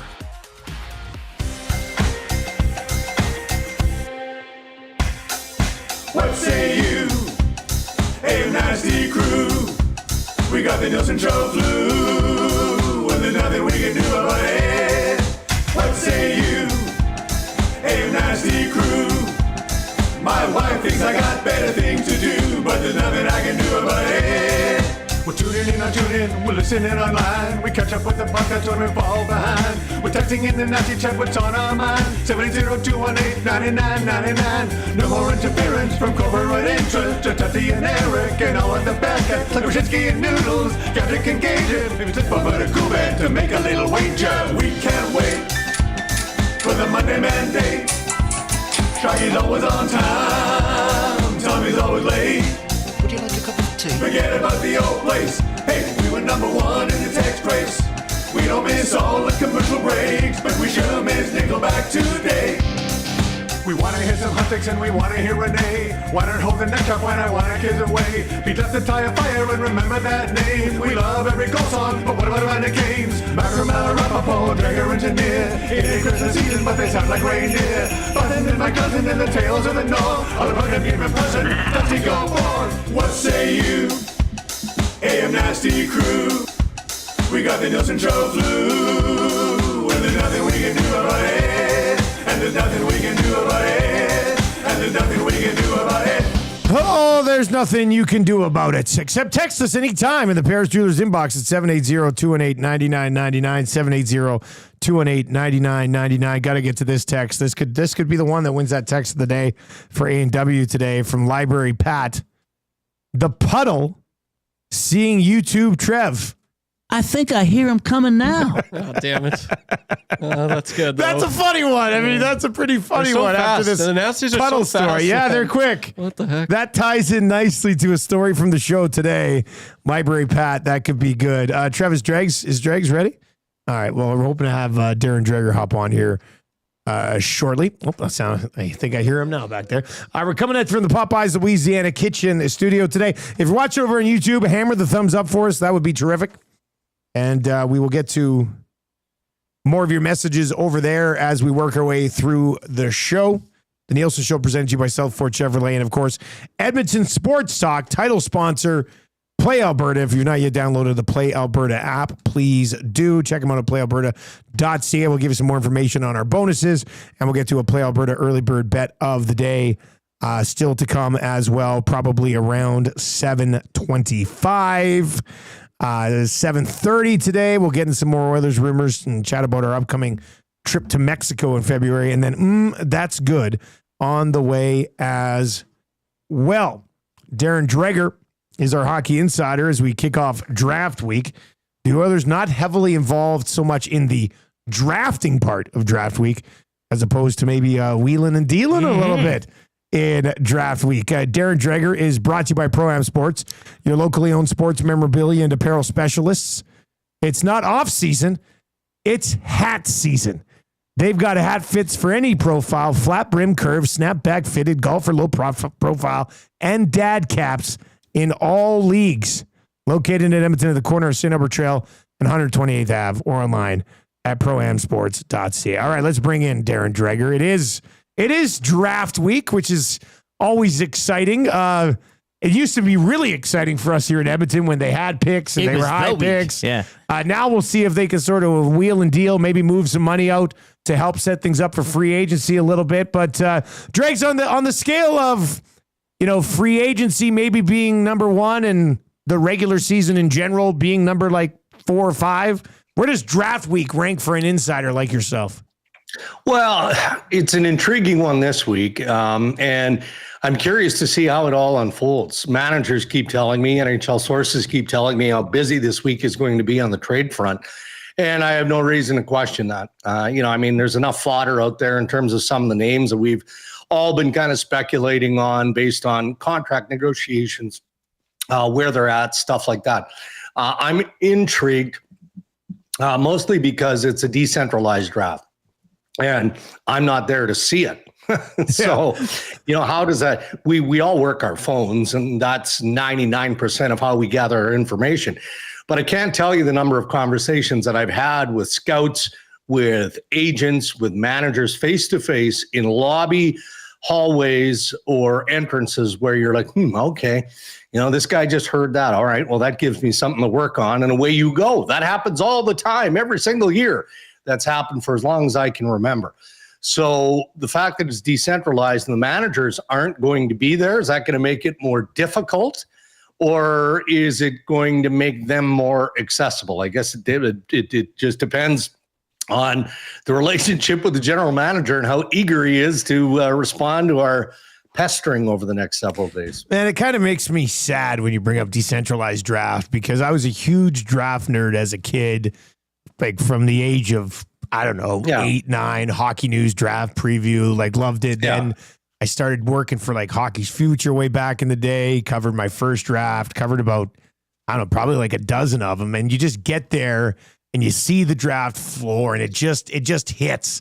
Makes me sad to hear this decentralized draft stuff, man. A real buzzkill. Yeah, it is. And there are many who wonder if this will be a one-off. So they're doing it because that's what the general managers wanted to do. And the reason the GMs wanted to do this was because of the toll that it takes, both financially and physically, on their hockey operations and their scouting staffs. To pick up an entire club and move them for a number of days to the draft city, which is virtually what they had to do. That was expensive, and physically it was a challenge. It definitely took its toll. And then you have to scramble back in certain cases to make sure that you're ready now for July 1st and free agency. So I understand and I appreciate why they're doing it, but I think as this past year kind of rolled along, there was regret and second guessing among those who favored it in the first place. And this was also what was interesting. I believe each club was given one vote. Not 4 or 5, one vote. All right, well, what if it's a governor that's voting? Or your owner has a different opinion on it than the manager, because the owner is the guy footing the bill. So I'm still pretty confident that it'll go back to the old way. And I'm with you, man. There's a personal touch to it. Aside from what we do, it doesn't matter what we do. I mean, we speculate. We're going to do that anyway. But to have those kids and those families get the whole spotlight, that's just a special part of the National Hockey League, and it's not going to be entirely like that this year. Yeah, and even for fans, I remember I went to a draft when I was 16, 17. It was in Calgary, so I just whipped over from Cranbrook. We just sat in the second level, and you're just watching the tables and stuff. Yeah. And you're gonna miss out on that for sure. So hopefully they do get it back to the way it's been. What team steals the show this week? Like, which one or two teams are maybe going to be busiest, do you think? Yeah, well, how about Seattle? Tip of the hat there, man. I mean, Jason Botterill and the Seattle Kraken being very active and interesting in the moves that they've made. They've made a couple. I'm lured to Buffalo, and that there's a buzz around Bo Byram, deservedly so. right? Because he's available for trade. It's not like Kevin Adams and the Buffalo Sabres, are tired of this guy's work and they just, they don't see a fit for him. No, he's a great player and they'd like to lock into him long term. But Byram looks up at the top pairing essentially, and he is Rasmus Dahlin and its own power. And he's looking at it and he's going, all right, well, I feel like I'm a top 1-2 defenseman. And I feel like I could play more power play time and all of that. So this is a career want by Bo Byram. So is there a market that is strong enough for Kevin Adams and the Buffalo Sabres to move on a trade of significance right now? Or do they just roll the dice and try and convince him contractually to negotiate and all of those things?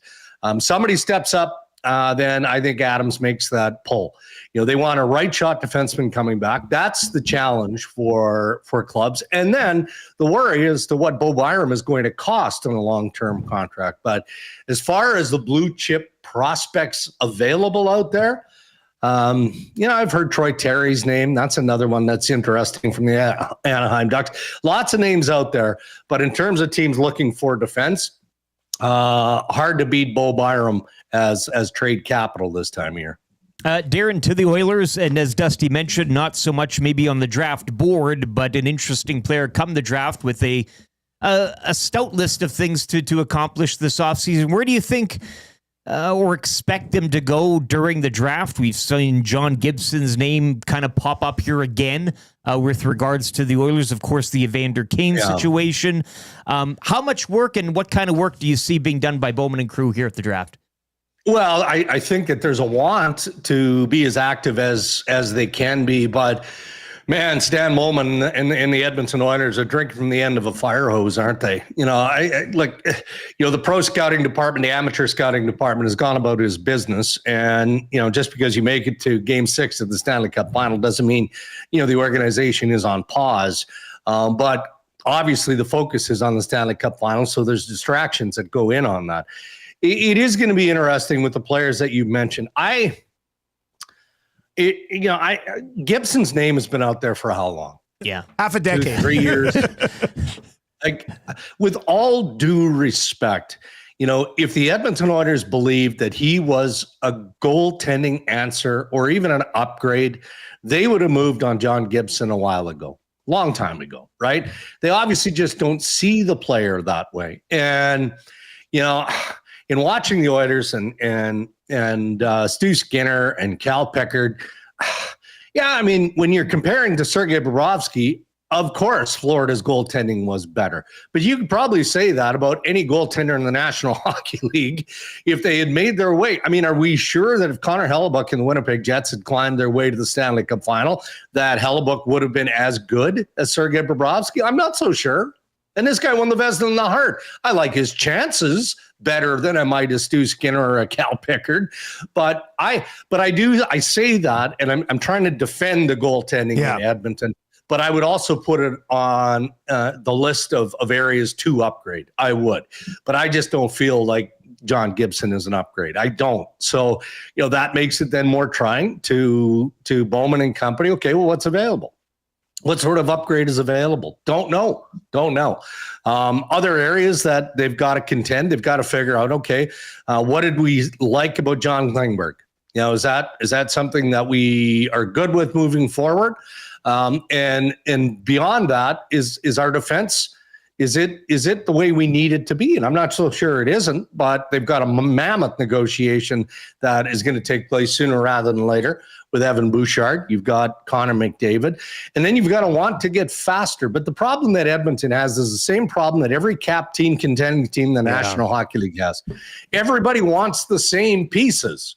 Everybody wants, a scoring forward that is, maybe he's a top 9, but for stints he can play in your top 6. Everybody wants that player, including Bowman and the Edmonton Oilers. So there's going to be some creative work that's going to need to get done. And maybe Bowman just waits to see how the dust settles in free agency. Maybe there's a bargain available that Edmonton can try and take advantage of, or somebody makes him a trade offer that makes some sense. I think he's open to all of the above. It's funny you mentioned, a top 9 forward who maybe could end up being in the top 6 as well, because all last week it was rumored that they were pretty much getting a deal in place here with Frederick. Do you expect that to be locked in this week? Well, I do. In fact, I would have expected that it was going to get done prior to the weekend. I mean, the messaging that I got from both sides was that it just wasn't done. I mean, there was speculation on an 8-year term, just shy of $4 million. 10 days or so ago, early in the Stanley Cup final, another GM said to me that 99.9% chance that the Frederick deal was done, and his numbers at that point were 8 years at 3.8, which that jives with what was reported at 8 years at just shy of $4 million. But again, both sides, when I reached out, said we're not done yet, but they didn't say no. That's flat out not true. It's just when. Look, there was a good amount of negotiating. The meat of the deal was already there. The structure was there. The terms basically all in place.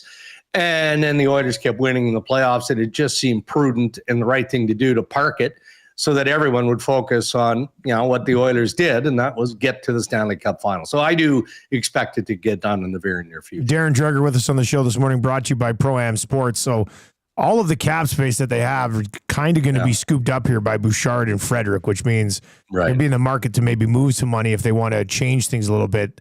The one name that pops up a lot here is Evander Kane. When he's on, he's a unicorn. There's no doubt about it. I think he hurt them a bit more than he helped them in the Stanley Cup final. But what type of market do you think there would be for Evander Kane with a year left on his deal? Slim, to be fair. For a lot of the reasons that you've just expressed, for a good chunk of the Stanley Cup playoffs, and this may end up getting the Oilers in trouble because of how good and how healthy Evander Kane appeared when he stepped right into the playoff mix. I mean, I guess it'll depend too on how eager Evander Kane is and looking for a change of scenery, right? But if you get the majority of the season of what we saw through much of the Stanley Cup playoffs, then maybe I'm being a little harsh and unfair in saying that it's slim. But I know that both the agent and the Oilers were researching trade scenarios right up to the trade deadline, and there didn't appear to be much of a market for them at that point. So I don't know why it would improve. Dregs, good stuff. When's your next episode drop of Ray and Dregs? Yeah, it'll be later this week, probably Wednesday or Thursday, just a pre-Stanley Cup draft edition. And then we'll do on either the evening on July 1st or first thing July 2nd. And then guess what happens? Off to summer holiday. I was going to say off to the cottage or something like that, right? Off to the cabin. Yeah, so that'll be okay. I don't know if we ever talked about this, but was there an appetite for Dregs and Ray as opposed to Ray and Dregs? Was there a big battle for that or what? No, there wasn't, but it's funny that you asked that because way back in the day, the two Robs helped us with all of our podcast work out of Udio at the time. Okay. And it just, I guess Ray and Dregs rolls off the tongue better than Dregs and Ray. It feels like you stop after Dregs and Ray.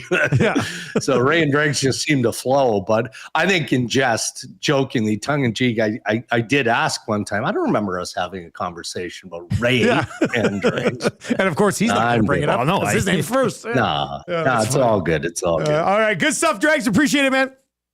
All right, say hi to Ryan. Make sure that he's on the mend. I understand there was a aggravation of the Achilles on his trip back from Florida, apparently. Yeah. Really? So, he was limping in Florida because he hurt his Achilles, and then he was virtually bedridden when he got back. All of us thought he had the gout again, right? But it wasn't the gout. I don't know. He stubbed his toe and tweaked his Achilles, and he's just a flat-out 60-year-old mess. Thank you very much for passing that. You're right. Like, he's not going to age well as an old man. No. Hey, I mean, Shoggy's going to be in a home at 61. Like, it's done and done. Like, there's a lot of stuff that needs repair work. Good stuff, Dregs. Thanks a lot, man. Thanks, guys. There you go. It's Darren Dreger, Ray and Dregs podcast. A new episode coming later this week, and then obviously right around free agency. What's going on with Rishaug? Well, it's all those years in the dub. That'll take It's a lot of hard hard KMs on that odometer. You know I'd what? say. That is that's a pretty fair point. We'll have to bring that up with him. Are his games in the Western Hockey League Finally catching up. catching up with him? He played 47 of them total. Hey. But is it finally catching up with him? He's Also, I don't think they have his birthday right on Hockey DB. His birthday's not 2 days after my birthday, is it? His birthday, April 29th? I don't remember us celebrating birthdays. Did we just wish him a happy birthday? Yeah, I thought his birthday was in June. That was like a couple weeks ago or something like that. What's going on here with according to his ex, it's May 29. Oh, see, and they've got him April 29th. God, Hockey DB, figure it out here. Can't even trust the games You played. can't even. We It's can't probably double that. We can't get the birthdays right for players in the 95-96 Kamloops Blazers. This is ridiculous. I mean, Shoggy, we had an update. Bedridden, virtually bedridden. Bedridden, yeah. Bedridden Ryan Rishaug. That's tough. Hopefully he can join us from. Hopefully he's got one of those beds like Denzel Washington in a Bone Collector. Now he was he couldn't move anything below his neck. Sure, yeah. Well, but like one of those beds where you can blow into the thing and it moves it around. That could be Can pretty we get good. a bed hit today? Have you seen Bone Collector? I've seen parts of it. I've never seen it front to back. Trev, have you seen the movie Bone Collector? I have not. Bone Collector is a good movie, man. What's up with that? It's a good twist there. Angelina Jolie, Denzel Washington.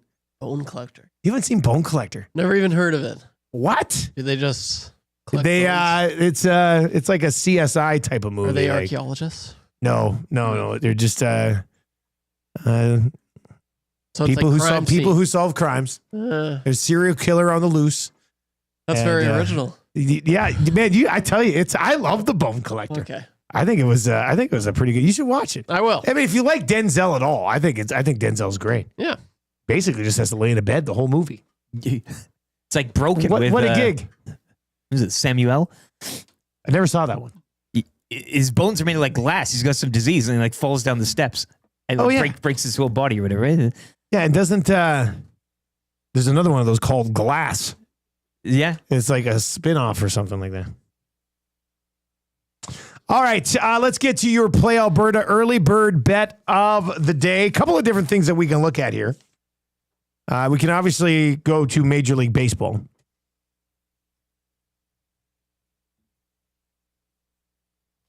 Red Sox and Dodgers. White Sox home dogs. Mariners Twins. Little Cal Raleigh action. Hey, guy goes yard like twice a game. It's amazing. Greatest catcher of all time. No offense to Pat Borders. This is really, you're saying this? He's on fire. I know that he's been swinging a heavy bat this year, right? A big bat. I think they say. Yeah. The Mariners are minus 133. We could do a Mariners play for our boy Rick here. Anyway, the kind of things I wanted to get to over at Play Alberta today are, first of all, if you've not yet used our codes, and Edmonton Sports Talk is brought to you by our great partners over at Play Alberta. Casino, sports, live dealer, lottery, tons of stuff going on over there. Make sure you use your game sense when you play. If you've not yet used our codes, EST Sports, deposit $20, get a $50 free bet. EST Sports, deposit 20, get a $50 free bet. If you haven't used YEG50, use YEG50. That's YEG50. Deposit $5, get a $50 free bet. And EST Casino as well, $20 will get you a $50 free bet on the deposit with that promo code. If you do want to bet on the National Hockey League draft, there's a bunch of outrights that they have over there. Position of the first overall pick, minus 2,500 because it's going to be Matthew Schaefer. The number 3 overall pick starts to get interesting there. Frundell, I watched him at the Halinka. He's a pretty good player. Was he at the Halinka or was he at the event in Camrose I did? Anyway, I've watched him in person last couple of years with Button, or last like in this calendar year, in this draft year. He's a good player. Number 3 overall pick. He's minus 152 to go there. Denoyer's 3-1. Porter Martone is 5-1. Mises plus 750. So you can bet a bunch of these things. They've also got draft positions. So Denoyer over under 4.5. Roger McQueen over under 8.5. So it's a lot of fun. If you are a draft nerd like myself, hop in there and see what you can find value wise. Because there's some interesting numbers. This Victor Eklund guy out of Sweden, watched him in person over the last year as well. He's a good player. His number right now is sitting at 11.5. I think if he goes 12 or later, it's a really, really good value pick for somebody. So, but I like him as a player. He's pretty good. So there's tons of stuff going on over there. And then in the Canadian Football League, we got lines already. We got spreads already. Oh, lay it on. Hello, this is early Monday morning spreads for the CFL. I love it. Ooh. The Elks are 9.5 point dogs. Well, you're going on the road. 9.5 point road dogs. Oh, you didn't know? You better call somebody. Ladies and gentlemen, boys and girls, children of all ages, tonight, D-Generation X proudly brings to you its 6-time WWE Tag Team Champions of the World.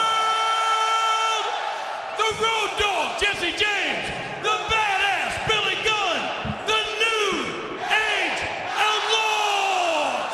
I love when he does that. 9.5 point road dogs for the Elks. What's the Elks Ticats? What do you think it would be? If the Bombers are favored by 9.5 at home, because I like how Hamilton. I know they're 0-2, but they're at home, and I just like how they. I had a thought the other day too. Like yeah, I was like, I wonder if Hamilton surprises Montreal. They haven't been playing bad, and Montreal is on the road 2.5 point favorite. 2.5. Okay, 2.5 point favorite. Okay, let's play this guessing game here. This is always fun.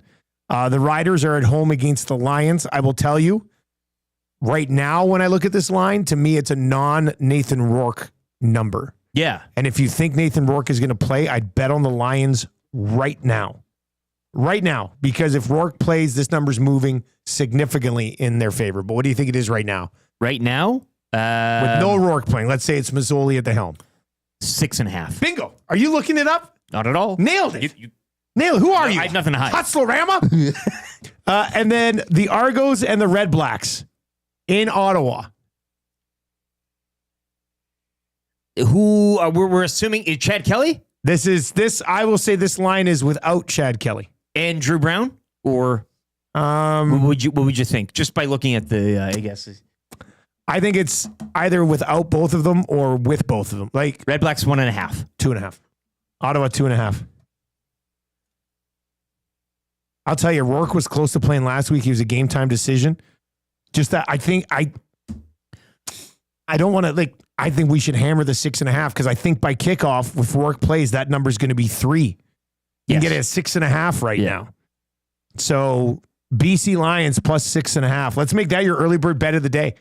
I love the play Alberta. I have to tell you guys, Jordan or anybody who's listening over there, they're on it. Getting the CFL lines up first thing on a Monday morning. My God, this is tremendous. And I think the BC Lions are the play right now because to me, that is a without Nathan Rourke number. And I think we might see Rourke this week. So plus 6.5, please and thank you.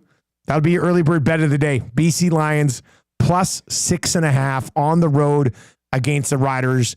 Hammer it now. You have to wait until Saturday to actually cash it.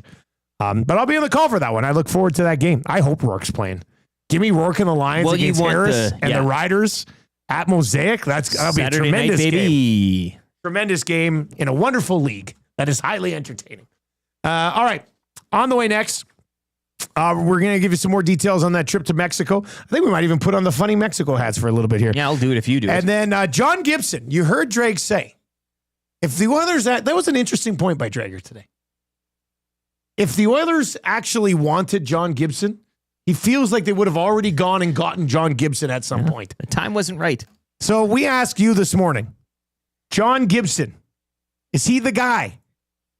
What say you? 780-218-9999. 780-218-9999. If you're watching over on YouTube today, we've just passed 150. Let's hammer the thumbs up. We got to be a 300 like show. Hammer the thumbs up for us. Rishaug will be by in about an hour. But is John Gibson the guy?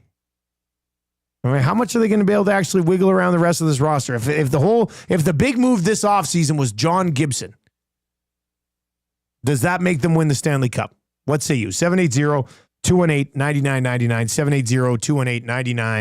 780-218-9999. Let's get to a sports update. That's good is on the way. The OKC Thunder are champions, but they're about to get even better, which is insane. It's the update for Park Mazda.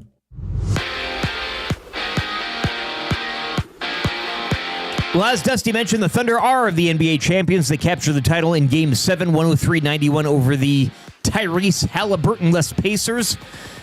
SGA, your finals MVP. Also yesterday, Kevin Durant getting shipped from the Suns to the Rockets in exchange for Jalen Green, Dylan Brooks, this year's 10th overall pick, as well as 5 second-round picks. The Edmonton Stingers up to 500. They improved to 6-6 yesterday with a 98-85 home court win over the Winnipeg Sea Bears. Stingers are back in action next Sunday when they host Scarborough. The Toronto Blue Jays let one slip yesterday. They fall 4-2 to the White Sox, dropping 2 of 3 to Chicago over the weekend. Jays have the day off. They'll kick off a 6-game road trip tomorrow in Cleveland. Riverhawks complete the weekend sweep of Wenatchee yesterday. 6-5 your final down at Remax. Hawks are on the road this week. They'll be back at Canada Day against Port Angeles. Energy City Cactus Rats drop a tight one in Saskatoon, 4-3 to the Berries. Cactus Rats are in Lethbridge tomorrow to take on the Bulls. Keegan Bradley rallying from 3 shots back with 4 holes to play as he takes the Travelers, shooting a final round 2 under 68. Sports Update is brought to you by the great staff at Park Mazda and dealer principal Mitch Lewicki, where he was this close to acquiring Kevin Durant for the sales team. Hi there. If you're like me, you like to picture yourself in luxury, even though there's absolutely no way you could afford it. And if you can, well, even better. Thankfully, I picture myself in something that is luxury, but still absolutely affordable, like the all-new Mazda CX-90 from Park Mazda. With the new luxury features like facial recognition settings and quilted detail Napa leather seating, I can pretend to be comfortable with all of my proper settings activated without even touching a button. Thanks to Mitch Lewicki and the great staff at Park Mazda. I like to picture Mitch Lewicki as a ninja fighting off evil samurai. Park Mazda, your dealer for life in Sherwood Park off Y Road, parkmazda.ca.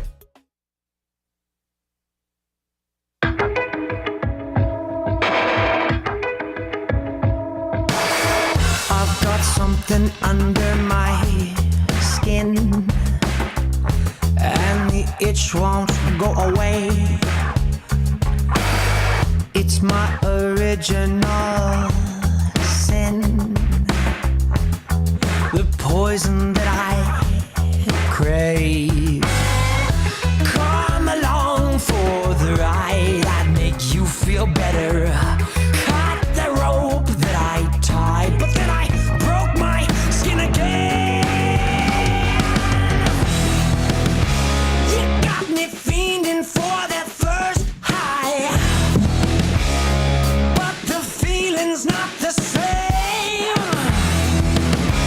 You got me stealing, killing, I die, just to feel you in my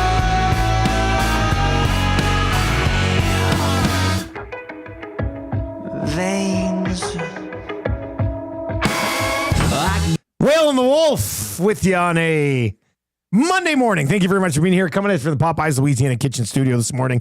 If you're listening on TuneIn or iHeart or at EdmontonSportsTalk.com, you can fire us a text, 780-218-9999. If you watch over on YouTube today, we are 36 likes away from changing 200. So hammer that over there as well. And we will get to a few more of those messages as we work our way through the show today. We're going to get to some of these comments on John Gibson as well. That's good for the Italian Center still to come. Kind of easy trivia. 3 questions too many. Ryan Rishaug from the Got Your Back pod and the rap for William Huff. Would you like to put on this funny hat? I'd love to. Yes, we are going to be going to. Which way is it? Do you want to see the string or do you want to not see the string? Well, no, but I you want to see the string? Okay. How do you know that, Trev? Well, I don't know if it's too obvious. I mean, I guess it's kind of obvious. Anyway, we're going to Mexico and we want you to come with us. It's going to be a good time. We are leaving on February 22nd, 2026. It's only 2025, right? And we already are planning this. We are leaving on February 22nd. We're coming back March 1st. A bunch of nasties have already booked. It's only $350 on a non-refundable deposit when you book. All right. So if you're like, I've got the deposit, let's do it. And then you can figure it out from there. Don't be kicking yourself later on down the way here. Like, you know what I mean? When you have the chance to do the, you might as well lock it in now. Limited Yeah. spots here. So you might as well lock this in now. It is not 1 star. It is not 2 stars. It is not 3 stars. Is it not 4? 4 stars. No. What? It's 5 stars. This is a 5-star all-inclusive resort. If you're to go to price this out on your own right now, Chelsea, our partner over at Expedia Cruises, says that it's closer to $3,000 now. We've got it locked in for the junior suite at $2,490 per person based on double occupancy. $2,490 per person. So this is like $500 less than if you were going to go on your own. Myself, Eric, it is not a work week for us. We're not going to have to be up early to do shows. We are going on vacation, and we want you to come with us.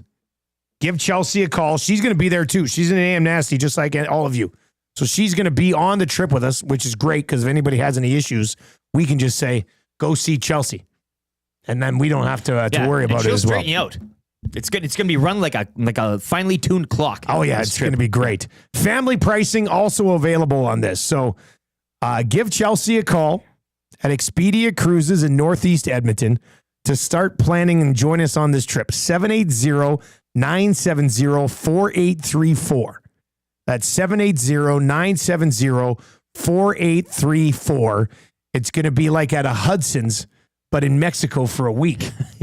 All right, we're taking Boston Pizza Westgate. Oh God! And moving it to Mexico no for a week. Tony's allowed for my own health and safety. I don't want him anywhere near that. resort. Tony's a bad influence on you. So I yeah, can see that's myself sitting down in one of the 11 bars, and Tony comes around from the corner. No, Tony, I didn't know you were going to be here.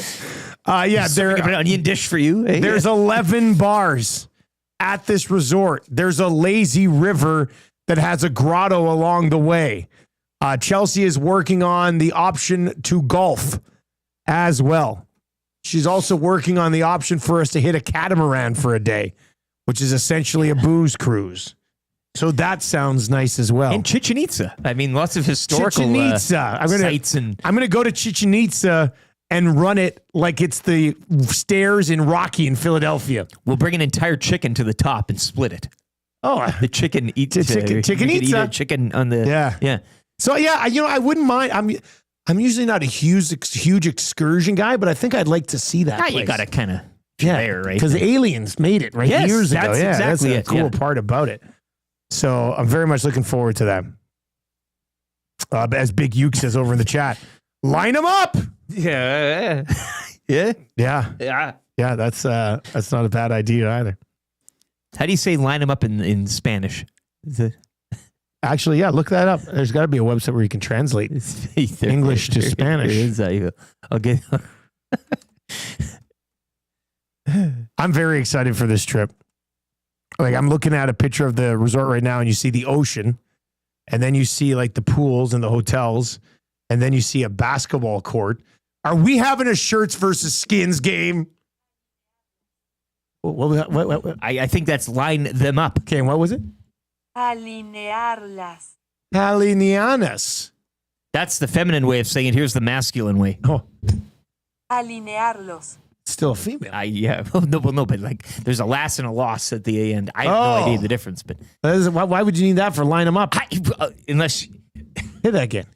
Alinearlas. Feminine. Alineanas. Masculine. Alinearlos. You know those things where like you need to know a few things? That's one of them. Like you could probably get through the whole trip with just knowing Alineanas. Yeah.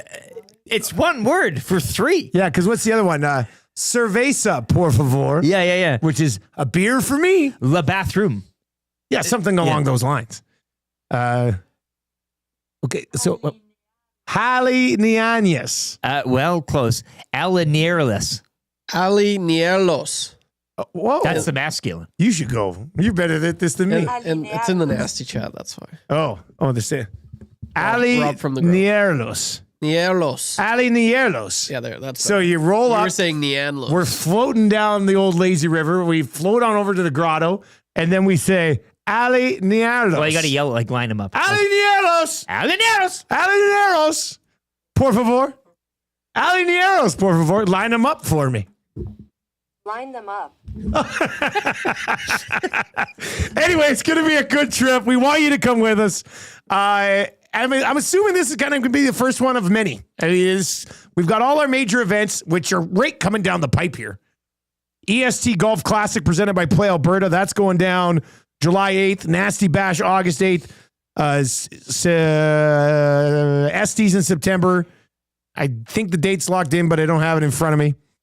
And then, we will have a trip to Mexico in February, which is going to be awesome. So you got some time to plan for this, but you should reserve your spot now. $350. That's it. Then you'll owe like another $2,100 between now and when we head off on the trip. Planet Hollywood, Cancun, an autographed collection, all-inclusive resort. Ali Nierlos. Yeah. Alinearlos. Alinearos. Alinearlas. Alinearos. Oh, so that's both different ways. Alinearlas. Masculine. Alinearlos. Oh, so it's nos and nas. Los and las. Yeah, Yeah. at the end. Yeah. Got it. Line them up. Got a bit of an attitude on there. Line them up.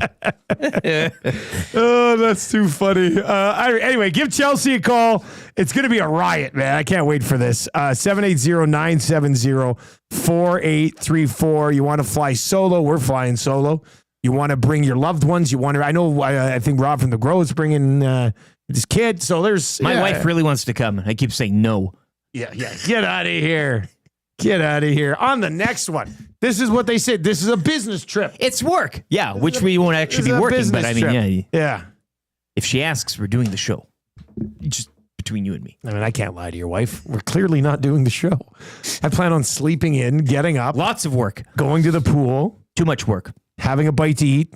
Then playing some volleyball in the pool. I love pool volleyball. And it's going to be a riot. Somebody said if I could afford the trip, I would go just to play you one-on-one and beat you in front of all of your friends. Well, who's this guy? Unsigned number in the Paris Jewelers inbox. I'd offered to pay. I'll play one-on-one anytime with you. I love a little one-on-one action. Oh, that's from my nephew, Tanner.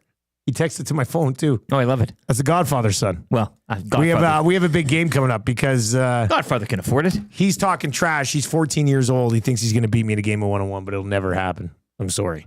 You're too little. You're too weak. All right. I still love you because you're my nephew, but you're too little and you're too weak to beat me. Sorry, buddy. All right. This John Gibson thing, hey? Should we discuss this? Hampton Steve texts in. I consider Gibson if the Ducks don't want to ransom, but I'm not giving up Stu in the deal because Gibson is a Band-Aid and will be hurt for at least 2 months each season. Bergie is in and says, John Gibson, can that guy even stay healthy? Daniel says Gibson is not the guy unless you want a guy to put on the LTIR. Ah, I see the thinking. VR Montenegro says, I would rather have John Gibbons in net than John Gibson. Huge. Good Gibby Huge reference. That's pretty good. Library Pat says, Eric, you should say the Spanish as the father. Ah. Oh, yeah, that'd be a good one, too. Rob the Grove says we need to start a Mexican word of the day as well.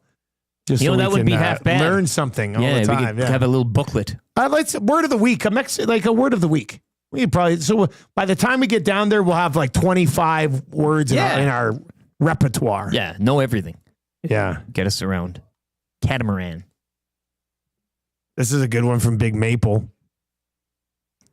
When the cartel is on high alert that El Jefe Wilkins is at the resort. I think I hear him coming now. That's kind of how you're gonna win the text of the day today with a Reed Wilkins text. Guys, you got to remember the phrase "uno ronda más." That's one more round. Yeah. Una round más. Classic. Una round más. Alineados. Just put it on the talk boy and play it. Por favor. That's what you should bring. Trev, what do you think about John Gibson, buddy? I mean, he's kind of a no-fly zone for me. Now, the problem is that, I mean, the unrestricted free agency goalie class, I would say, is damn near not an upgrade at all to what they have right now. So it's probably got to happen via trade. And, I mean, goalies got traded this past year. Some worked out, some didn't. I just don't know. I don't know about John Gibson. I'm not. I would say thanks, but no thanks. But Trev, what do you think? Could you imagine like being excited trying to get John Gibson on your team? I can't defend this. I don't like it, which tells me the Oilers might do it, which scares me, and I don't like that. Does that scare you? Yeah, it really does. I like just looking at all the available options out there. You're not getting anyone that's on the market. You're going to have to trade for someone. And really, with the assets that they've, just mismanaged over the last few years with a couple bad trades, you don't really have anything. And, you're going to have to trade either one of Stu and then something to get this guy. And like everyone has said it, he's injury riddled. He's getting up there. I guess he's 31, but I don't know. 10 years ago, I would have had a lot more time and day. And I was for it 10 years ago when this conversation started. John Gibson, why not? But he's just, I don't know. He's not cutting it for me. And you're kind of at the point where, yes, I do think the window is still open for this team to win. But it's definitely closing more than it's opening. And I don't think John Gibson really moves the needle that much. I don't know. I don't like this at all. Unfortunately, there's no other options out there. So it's going to be tough regardless of who they get. I don't think Oilers fans are going to be happy. John Gibson. Yeah, that's a good point you made at the end there. And that's just like, who's the goalie that makes you happy? Yeah. And I'm tired of getting there's a big question mark on a John Gibson. There is. It's not coming in. Oh yeah, John Gibson is for sure your guy. No, he's going to have bad nights. He's going to have some okay nights, but he's going to be streaky. And so, yeah, there's no goalies out there that the Oilers can afford and have the assets to get where you're going to be satisfied. All the other goalies have big question marks over their heads, and you throw John Gibson into the mix there. So, yeah, I mean, he's not the guy, but nor is any other goalie out there, I think. The Oilers are in trouble here. John Gibson has a 10-team no-trade list clause in his contract. So he's got a 10-team no-trade list, but Dave Pagnotta said that he would accept a trade to the Edmonton Oilers. I think this is a good one. The doc over on YouTube. We're 20 likes away from changing 200, so hammer the thumbs up for us over there, as well as take a run at 300, which should be the standard, I think, now. The doc says, if Gibson is so good, why haven't 30 other teams tried to get him out of Anaheim during their time in the basement? Anaheim, he should have been a tradable asset for Anaheim for the last 4 to 5 years. And nobody's scooped this guy up yet. So it almost feels like the Ducks are going to try to trick the Oilers into kind of getting their hands on him. So, it's going to happen. It's going to happen. I don't know. We'll see. Somebody over in the chat says Matt Savoy for John Gibson would be the most Oilers thing ever. What? I don't see that. Savoy's like the only young piece that you can expect to make the team in the next few years. So probably not the case. Penner's Pancake says, goalies that would make me happy but are not happening, Bennington. Yeah, that's not happening, right? So, I don't know. This whole goaltending thing is going to be fascinating. I don't think we'll get to a spot. And now, look, many people who despise Stuart Skinner will view anything as an upgrade. I think it's going to have to be a situation where you're just getting a different look at a guy who you're not immediately going, oh, wow, significant upgrade. It's more like, oh, different look. Let's see if he can do it. Yeah. I think that's probably where it ends up being for the goaltending. And maybe it ends up working, maybe it doesn't. But I don't think there's the goaltender market there's not 5 or 6 guys out there right now where you go, oh, wow, they've got so many options. You've got to get extremely creative and somehow find somebody that you think will give you a better chance to win a Stanley Cup than the current 2 guys just gave you. Interesting times for sure. All right, let's get to that's good right now for the Italian Center.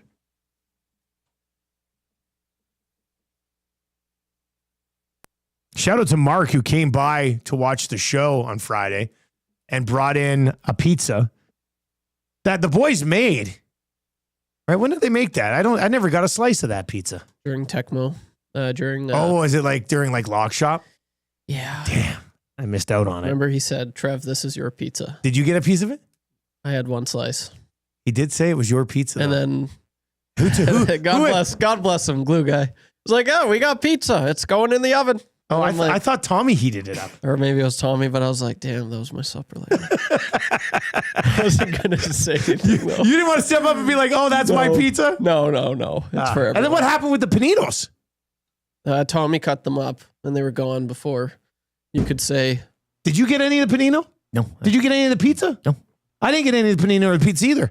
They were brought in for us by Look, it's a carcass and a bunch of hyenas. Surprised? You got to act. Surprised? I didn't know If that. you I hired a bunch of snooze, you people lose. who don't have groceries at home. It's radio, baby. Like Only eat here. you know how it is when a food drop comes in. You know what else I have to say? A shout out to Mark and throw up the Italian Center stuff here, Trev. Yes. Mark also bought us office warming present, What a guy. which was completely unnecessary. Yeah, the football. But no, yeah, he did give us a nice CFL football. He came with way too much. He bought us an air fryer for the new office. Just so kind. It's the only thing in there right now. We took it over when I went to give you guys the tour of the new digs, and it's sitting in the kitchen right now. So Gager can take his air fryer here home, and we have an air fryer. Now we still need a microwave and we need a fridge, but we have like our own full kitchen at the new place, which is kind of cool. Dishwasher. So there's a dishwasher there.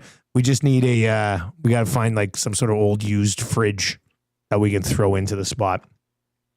But yeah, awesome of Mark to bring us the, I do like, he brought us a brand new air fryer and I'm like, who ate the paninos? But that was really good. So here's what's good. I can you imagine being an OKC Thunder fan? Like imagine right now. And SGA was kind of like a McDavid sort of thing this year in the NBA. Like he led the league in scoring, he won all the awards, he was great. But can you imagine a world? Close your eyes and let me take you away to a fantasy land that would never exist in the National Hockey League. But can you imagine if the Edmonton Oilers just won the Stanley Cup and had 7 first-round picks in the next 3 drafts? That's what the OKC... Can you imagine that, Rick? I'm seeing it right now. Are you seeing it? Are they wasting the picks? All decentralized. I feel like they're wasting the picks Yeah. in decentralized So drafts. I can see it now. There's nothing to see because it's decentralized. How can an organization... And look, they traded away... It's the Paul George trade. I mean, a lot of it started there. Paul George trade, they got SGA in return, and then all those picks, one of the picks turned into Williams, who's a stud. That's why this Durant thing yesterday, too, seems interesting going the other Perfect way. timing. You know what I'm saying? Like the OKC Thunder win a title because of a Paul George trade on the same day that Kevin Durant gets traded again. Yeah, who are the Suns going to select? Here's the other thing, like for the Thunder. They had a guy that they drafted in the lottery last year, 12th overall, that was injured and didn't play all year. They got him coming. And then 7 more first rounders in the next 3 years. Huss and I talk about it on Lock Shop all the time. No organization in North American professional sports has ever been in this juicy of spot that the OKC Thunder are in right now. Like winning 1 title is a fabulous accomplishment. But OKC should probably be setting themselves up to win like 4 titles over the next 10 years. 7 first-round picks, already the deepest roster in the league, superstar power. All these guys are 26 or younger, and they're just going to get better and better and better. It's unfathomable. And I never you used don't that just word. toss out unfathomable every... I wasn't even sure I was going to say it correctly before it came out of my mouth. Huh. But I did. I think I nailed it. But it's just, Trev, as an Oilers fan, what would you be thinking right now if they just won the Cup and they've got just knowing 3 first rounders, then 2 first rounders, then 2 first rounders? I think it's 2 this year, 3 next year, then 2 the following year. Yeah, like if you look at it like that, you're set for so long. If it's the Oilers management, so I don't know how they'd handle with all those picks, and they'd probably just as Rip City Steph says in the chat, 3 Alex Plants, please. Yeah, yeah, it's kind of unheard of though. It is. It really is. Like no organization has ever been in this spot ever. Yeah, like that team is that fan base is celebrating a championship today, knowing that their entire team is in the first stages of their career. And they have all the picks to stock a cupboard, and the cupboard is full. There's no room left to put groceries in there. Yeah. And they just got all these great groceries coming in. It's I've never seen anything like it. I'm at a loss of words. It's not even a cupboard. It's a pantry door, like a walk-in. They could do whatever they wanted. They could do whatever they wanted. Like if they wanted to go trade for Giannis, they have the draft capital to go trade for Giannis. They probably wouldn't even need to move a player. And the guy that they got 12th overall last year, who didn't even play this year due to injury, apparently pretty damn good too. I think he's only 19 right now, but it's just. You still got Dort. Yeah, I mean, and Dort's still there as well. But it's insane. I mean, every organization should do this. It's easier to do in the NBA when you can just keep trading guys away and accumulate 4 or 5 first-round picks. But they've had a number of picks for the last few years. Most of those have panned out, and they've got 7 more first-rounders over the next 3 drafts. Yeah, so and it's not necessarily guaranteed that those picks or prospects do turn out. But anytime you're collecting that type of wealth on one dude, well, that's the thing. The assets, you can move I know, them for whoever very you rarely, wanted. like how often do those one dudes propel? Like, I mean, PG there going the other way, like going back. I understand the need and the want at the time.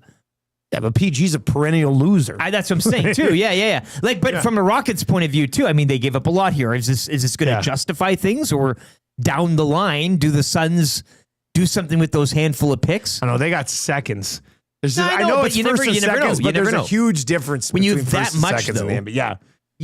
There's probably some sort of diamond that you can uncover when you're drafting that much. So because in that Kevin Durant trade that went down, it was Jalen Smith. Brooks, the 10th overall, and 5 seconds. And 5 seconds, yeah. You're still accumulating a lot. Whether or not you find anything or do with it is a question, but... Brett B over in the chat says, OKC is what I thought the 2010 Oilers were going to be, like the 2010s. Do you have all these first-round picks? You're drafting high year after year after year, and OKC has a title and probably more coming. And the Oilers got decade of darkness, eventually leading to Connor McDavid.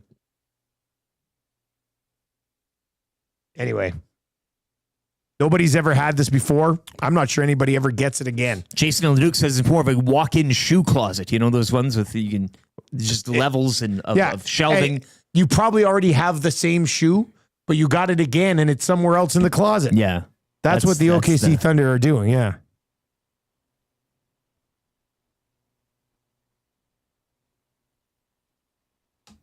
T-Mac is in. My son has been an OKC fan since he started watching basketball. He was sad with some of those trades, but when PG was traded, he called a championship. Also, I'm an Eagles fan. He's an OKC fan. We were an Oilers win away from having the best fandom in our year. That would have been an amazing household, eh? God.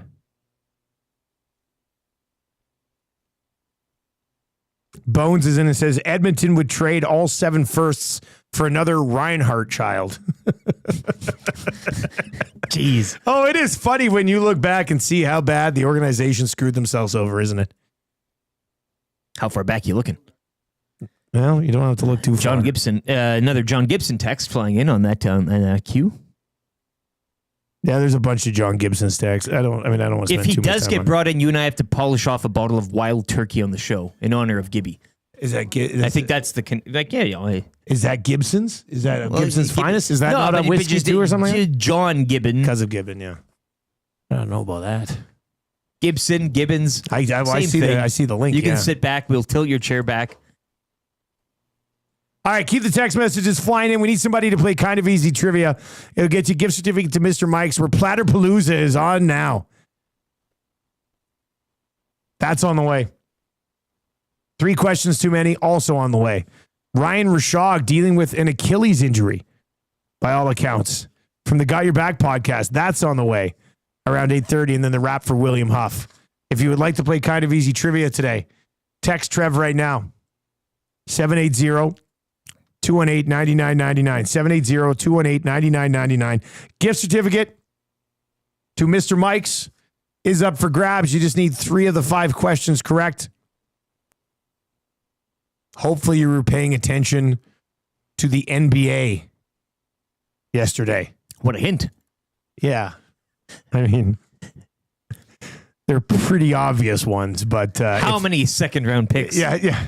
Exactly. How many second-round picks and what years were moved in the Kevin Durant trade?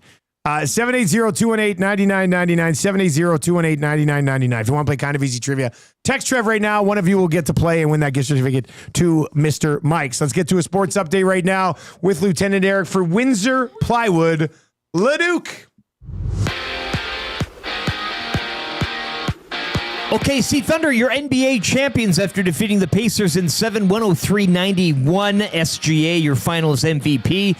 Suns, meanwhile, shipping 15-time All-Star Kevin Durant to the Rockets in exchange for Jalen Green, Dylan Brooks, this year's 10th overall selection, as well as 5 second-round picks. Stingers improved to 6-6 as they defeat Winnipeg 98-85 yesterday from the Expo Center.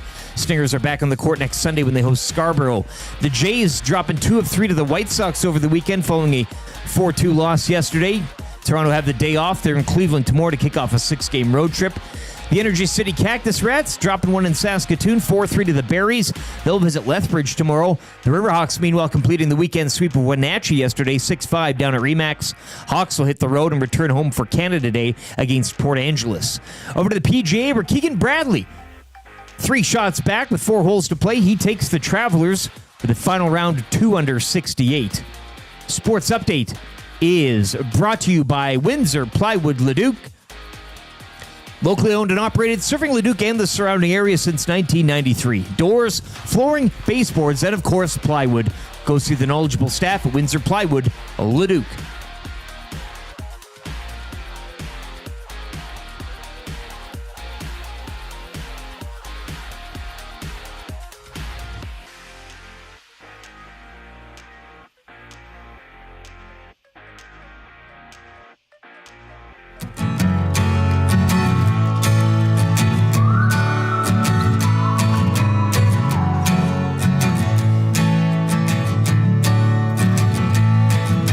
The nasty bash was awesome, so let's remember it with this song.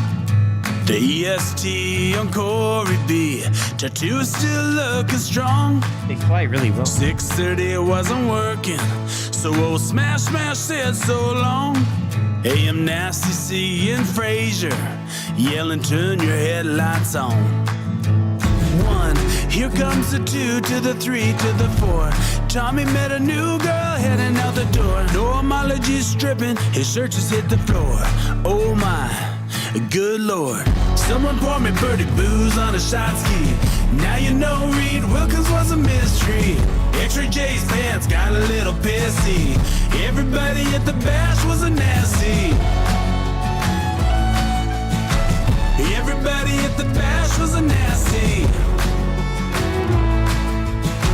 Everybody at the bash was a nasty. 6 o'clock is right and left. Let me pour it on your head. Moment we won't soon forget. Hey Norm, Fergie's backpacks let us in. Made the last table again. Rode it out till 2 a.m. Oh Lord. 1, here comes the 2 to the 3 to the 4. Tommy met a new girl heading out the door. Normology's stripping, his shirt just hit the floor. Oh my, good lord. Someone poured me birdie booze on a shot ski. Now you know Reed Wilkins was a mystery. X-Ray J's pants got a little pissy.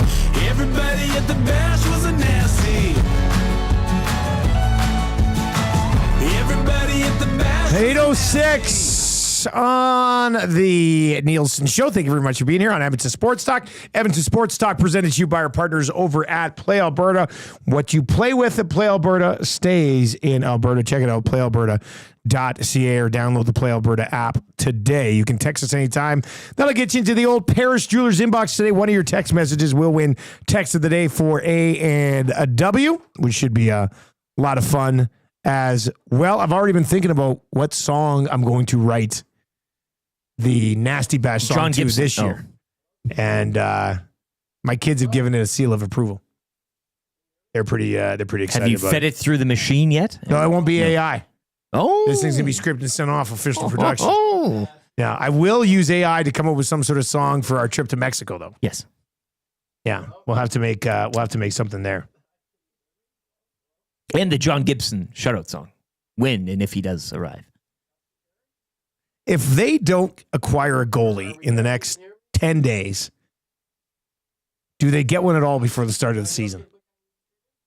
I think that's a legitimate question. Like, the trades aren't happening in the summer usually, very rarely. Oh, yeah. And then maybe come September, everybody's like, well, I want to see what we have. We want to see what we have. As Dreger said, maybe they wait till the dust settles. Like, you can do it anytime. I know it's not traditional. Maybe this is the time that they would pull the trigger. But I could still see them maybe trying something later on. How do you think it goes over if... Money retained, though, for Gibson. Hey, money retained. Money retained. Money retained. How do you think it goes over if they pick one of the goalies off the UFA scrap heap on a really cheap deal, and they're just like, he'll compete. I could see that. It's a change for change. He'll sake. compete for the net. Sure, yeah. That type of thing. Yeah. Interesting. All right, we're gonna play. Are we gonna play a little kind of easy trivia today? Let's. Shall we get into a little kind of easy trivia? Who's kind of easy trivia sponsored by? Dreger did mention the Buffalo Sabres too. He did mention the Buffalo watch. Sabres, and they have a goaltender. He didn't mention their goalie, though. He didn't, but I did. Yeah. Bowen Byram was the big name there. Unnecessary for the Oil. So, but who knows what else? People do love JJ Peterka. The Sabres are always interesting this time of year. This is their time of year. Oh, yeah. Buffalo Sabres. This is when the Sabres can cook. The Sabres time. Yeah, this is when the Sabres really ruin their organization for another 10 years. All right. Let's find out what's going on right now over at Mr. Mike's. I'm going to try to not smile. Yeah, you should do it. Okay. Challenge accepted. The challenge is on. Yeah. It doesn't start yet. It doesn't start until I hit the music. Okay. All right, here we go. You're not going to be able to do it. Look at you. I can feel the I'm going to bite energy. my lip just like this.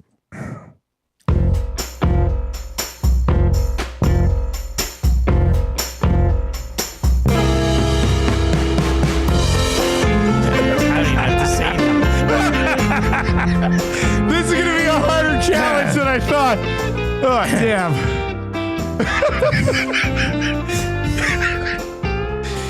Yeah. Well, Mr. Mike's has turned up the sizzle again this summer with Platypalooza, Dusty, from barbecue ribs to coastal combos with lobsters and prawns. It's big flavor all summer long. Plus, interview shine sizzling summer prizes. Get into Mr. Mike's. Platypalooza's on, Mr. Mike's. Eat locally, enjoy casually.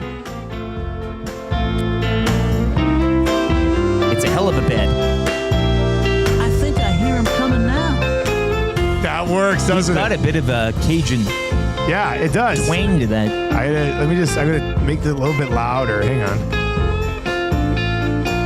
I think I hear him coming now.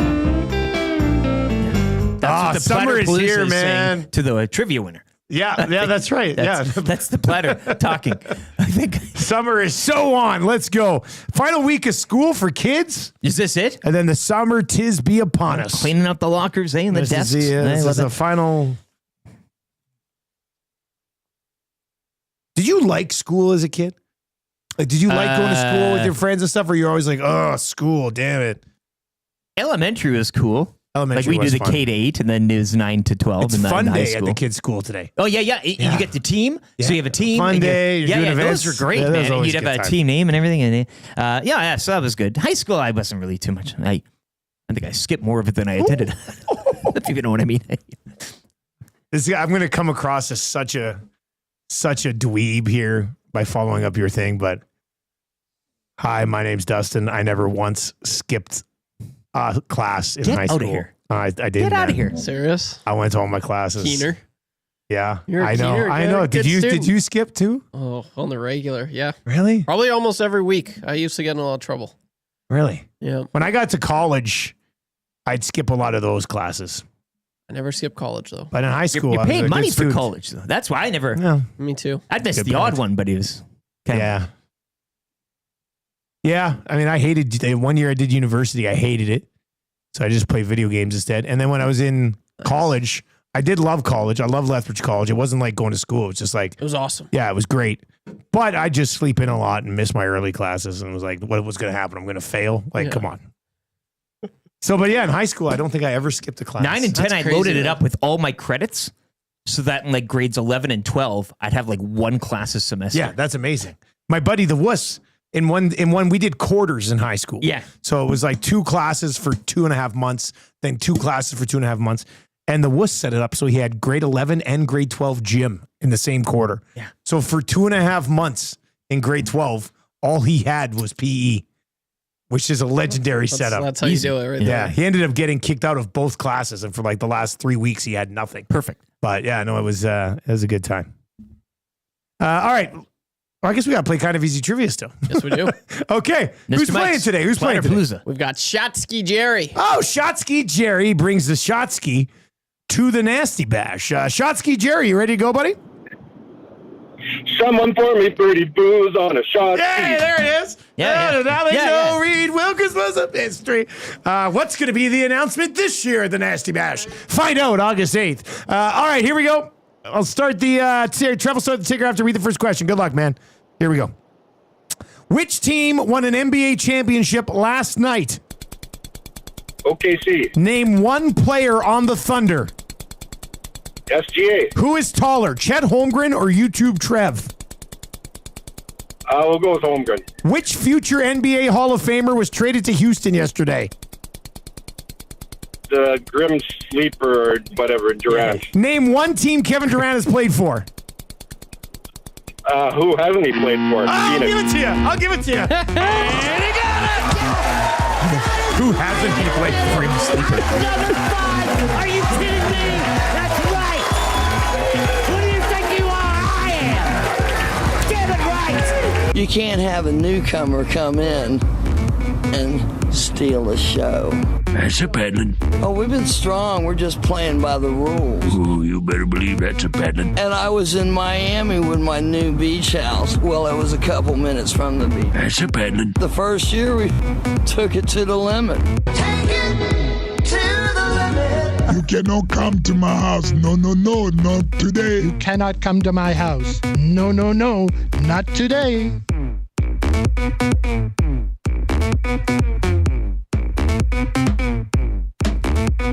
Seven 780-218-9999. That is where you can text us. Vaughn, good text. Mr. Mike's to the hordes of customers coming in after Lieutenant Eric reads the Platterpalooza liner. I think I hear him coming now. Yeah, at the gates. That's a pretty good one. Rob from the Grove says, I never skipped an elementary or junior high class, but in grade 12, I skipped a lot. Well, the teachers are even fine with it. You'd religiously skip a Friday law class to go out for breakfast. And the one time for some reason we went, he's like, what are you guys doing here? Don't you go for breakfast? It's like, really? He didn't care. They don't care. You had law in high I school? took a law class. What? It was We a didn't even joke. have law offered to us in high school. It was a joke. It was a total joke. Did you solve a case? No. No. Didn't do Well, it. what else would you be doing in law class if Took you're a not field solving trip. cases? Took a field trip to a courthouse once, a court of Queen's That's Bench. kind of cool. Court of King's Bench. Yeah. Yeah, You no. sat there and watched and That's stuff? why I skipped it a lot, because there's no... Yeah. What are you going to do? Be a lawyer? That's ridiculous. Kidding me? A judge? Troll says they got to extend the Platterpalooza promotion just for the Lieutenant Eric bit. Yeah, it's going down as one of our all-time best bits. And you're getting a lot to go for kind of easy trivia. Remember, Mr. Mike? Mr. Mike's pretty generous these days. Yeah. eh? It's been terrific.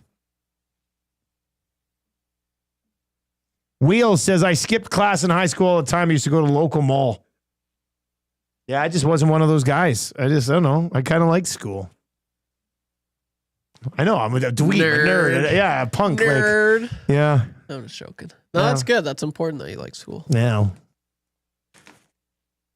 Is it though? Like, what do you really Looking use? back on what it? do you really use from high school? Like things you learned in high school. Well, the diploma. That's it. Yeah, like it is. It's like radio school. All you do get a piece of paper yeah. that says "Hey" and then gets you in the club. It's basically a piece of paper that confirms you're not a complete idiot. Sure. Yeah. That's really what it is, right? Yeah. Very successful people. Some very successful people didn't even finish high school. You know. True. Or they dropped out of college or didn't go to college. Yeah. There's that too. Yeah. You usually need that high school diploma. That's the high school diploma. That's the bar. Bare minimum. Yeah. Try to get that and then move on. You can't even. There's a lot of things you need that one for. More so now than back in the day. Back in the day, you drop out of high school, they'd be like, "You're ready to work. You can work with your I'm hands. hiring you right now." Let me see those hands. It's a little bit That was your different now. resume. You'd show up. Somebody looked at my hands, I would never get hired for anything. They're soft and dry. But a lot of potential. Like they're not, not weathered. You know what I mean? Like you can say, I can see. I got the hand. I'm We could do 44 something years with those old. I got hands. the hands of a 25-year-old. That's a positive. A lot of leg in front of you. All right, let's get into 3 questions too many for the great staff over at Park Mazda. Lieutenant Eric, do you have a liner for this segment? 3 questions too many, brought to you by the great staff at Park Mazda and dealer principal Mitch Lewicki. Where he also never skipped a class in high school. Park Mazda dealer. And look at how successful he is. He gets mentioned on our show every day. And a good-looking guy. Uncle Jesse texts in and says, I crushed all my core courses by the end of grade 11. My final semester was PE in the morning and then foods ending right before lunch and then a couple of spares. I worked out, made my lunch, then I left to go work for the second half of the day. Mm-hmm. Made 7 hours a day working as well. Went well fed. That's not bad. Yeah, it's a good Go in the schedule. gym, get some exercise, go to foods, have a bite to eat, and then go work in the afternoon. And sometimes you just skip all those anyways. So you just had the full day off if you wanted to. Yeah. Like it's, Not bad. Colin the Amishman says, I'm with Dusty. I don't think I skipped any classes in high school. I only had 2 classes in my last semester, so a first and fourth block spare. What was there really to skip? Good point. Sailor says, I would skip periods 3 and 4 and barbecue lunch for all the stoners in my high school. I made a killing. Yeah. Too bad I spent all the money on drug dealers who weren't eating the burgers. It's kind of a snake eating a tail thing here. Yeah. All right. Do you have a Twitter account, Rick? Yes, I do. And we do as well here at Edmonton Sports Talk. It's YEG Sports Talk, YEG Sports Talk on the X. Give the account a follow. Of course, some good content over the weekend, the VIP Golf Show. And once again, if you don't know, listening to Coatsy calling a Riverhawks game on our station is just something else. The voice of baseball in this city for 30 years. Laying down on the couch, having the golf on, listening to Coates call the Riverhawks is great. But at YEG Sports Talk on the X, and you'll be up to date on everything going on Edmonton Sports Talk wise. Penner's Pancake says half of English 30 was just Shakespeare. Still waiting to put that to good use. What was English 30? Is that like English in grade 11 or English in grade 12? Like we never had that in BC, this whole English. Okay, so English 30 was grade 12, Trev? Is that how it worked? Okay. So it's English 10. We just had English 11 or English 12. That was sort of... Oh, weird. That was, that's just how it was in BC, I guess. I remember when I got to university and I took like a first year English class, literature or something. And the textbook I had to buy was like a 3,000 page novel that had like 20 stories in it. And the pages were paper thin. Like, or not, but like thinner than paper, like clear almost. Weird. And I remember I got that book and I was like, there's no chance in hell I'm reading any of this. I was going to say, you read every I single didn't read a single thing. That whole book, I didn't read a single thing. You watched the movie starring John Lithgow. Yeah, Don Quixote. Nice. I was drunk. That's a veteran move right there. That's it though. Like that whole book, I was like, what are you actually expecting us to read this? I accidentally got put into honors English in grade 12. And like they're just like, let's move some kids around. We need to fill some. I don't know if they thought I could do it or what, but I remember I sat down in class and I looked around. I was like, man, these are all the really smart kids. Like, what's going on here? And then the teacher, Mr. Robertson, I won't forget him. He hands out a novel and he's like, okay, here's a book. And I was like, oh, cool. Like this must be what the book we're reading for the semester. And he's like, we'll have this done by Thursday and then we'll talk about it on Friday. And I was like, You want me to read a book? It was like Tuesday. I was like, you want me to read a whole book in 2 days? You're nuts. So I went straight to the counselor. I was like, you got to put me in a regular English class. I'm not doing this. Something happened. Yeah, and they flipped me back over into regular English because I was like, I'm not doing English advanced. You're nuts. Oh, that's awesome. Yeah, reading, man. I just don't know about it. Yeah. No. Anyway, question number 1. Guys, if I set the over-under on 1.5 trades for the Oilers between now and the beginning of free agency, which side are you on? I'll take the under. Under 1.5? Yes. It's probably the right play. But I don't know. Do Bowman and Jackson, are they sitting there looking at this team right now going, well, we were damn close again. So, as Bowman said last week, goaltending and forwards would be more of the areas that they would look to address. But what's their level of urgency? Well, he also says, I don't want to single the goaltending out, which was one of the lines as well. When you say you're going to upgrade your goaltending. I know, but I mean, so what is, as you say, what is the level of urgency there? And if you are going and scrap heaping and bringing in a guy, change for change's sake, I don't know if you have to act really quick. I think the immediate easy answer here would be under 1.5. But and it will give us a good sense. Like if the Oilers go the Arvidsson deal. Well, but that's a deal that you could get done now. Like when else? Like those guys don't get. He doesn't like. They don't get moved during the summer. No. Like the next 10 days for the Edmonton Oilers are huge. If they come out of let's say we're sitting here July 3rd, and we're saying, oh, they got the Frederick deal done, and they signed 7/8 defensemen to replace Klingberg. And they signed one other forward. They haven't traded for a goalie yet. They kept Evander Kane. They haven't traded Arvidsson.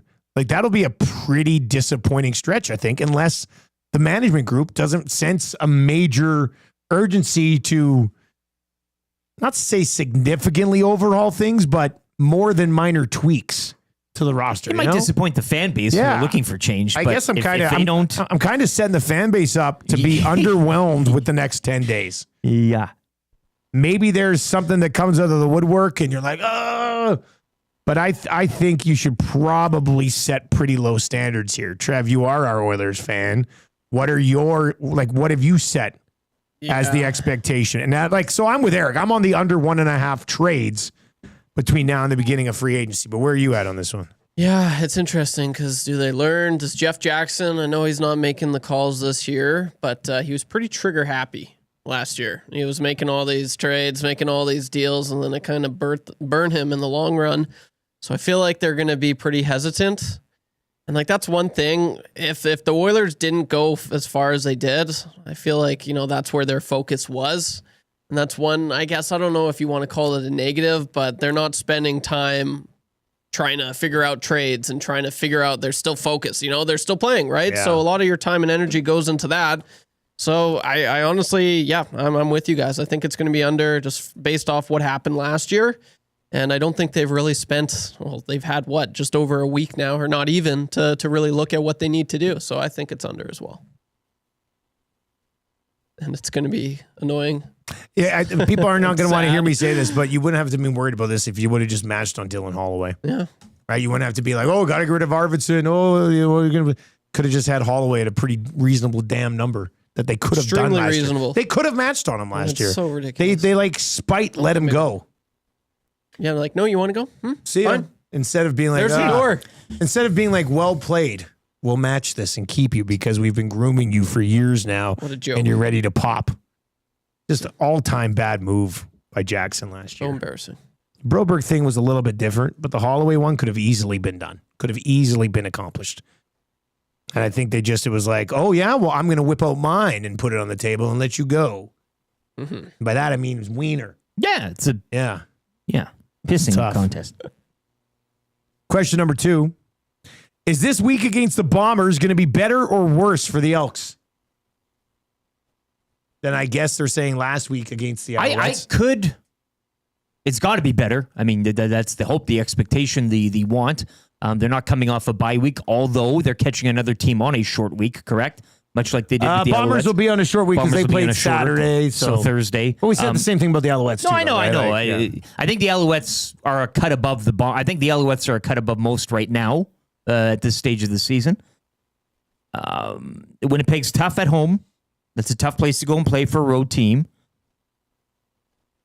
But I am kind of I didn't mind their game, and I know people will say it's garbage time or whatever. I think they have the personnel. Things just have to come together for this team and the coaching staff, and it's going to take a few games to do it. Who knows when? Certainly, you don't hope how long. So better than last week early on. Yeah, I'll be an optimist here and say I don't think they win outright, but I think early on during the game they'll have a better showing and at least keep it close maybe till the second half, where Winnipeg maybe pulls away or something such as that. But I'll say better, and maybe it's because of the opposition they'll be facing. But it's still going to be tough in Winnipeg, and I still don't pick them to win. Yeah, I think I mentioned earlier on the show, Winnipeg in their last 44 home games are 38-6. It is not an easy place to go into and pick up a victory. But the question was, you see the Elks playing better. Is it, it said you would hope that is this week against the Bombers going to be better or worse for the Elks? Yeah. Winnipeg looks good. I think Montreal is better. Yeah. Edmonton did manage to score late against Montreal, but can they build off that a little bit? Bringing in a running back as well, too, hey? They did bring in a little bit. Spencer Brown, practice roster. But Rankin was there yesterday at practice. Yeah. No Mark Cordy or David Beard in practice yesterday either. That's a monitor that situation. It's gonna be interesting to see how Trey does against Winnipeg. Like when he gets out on the run, and I'm not talking about as a runner. I'm talking about I think because things open up and people start to scramble when he gets out of the pocket.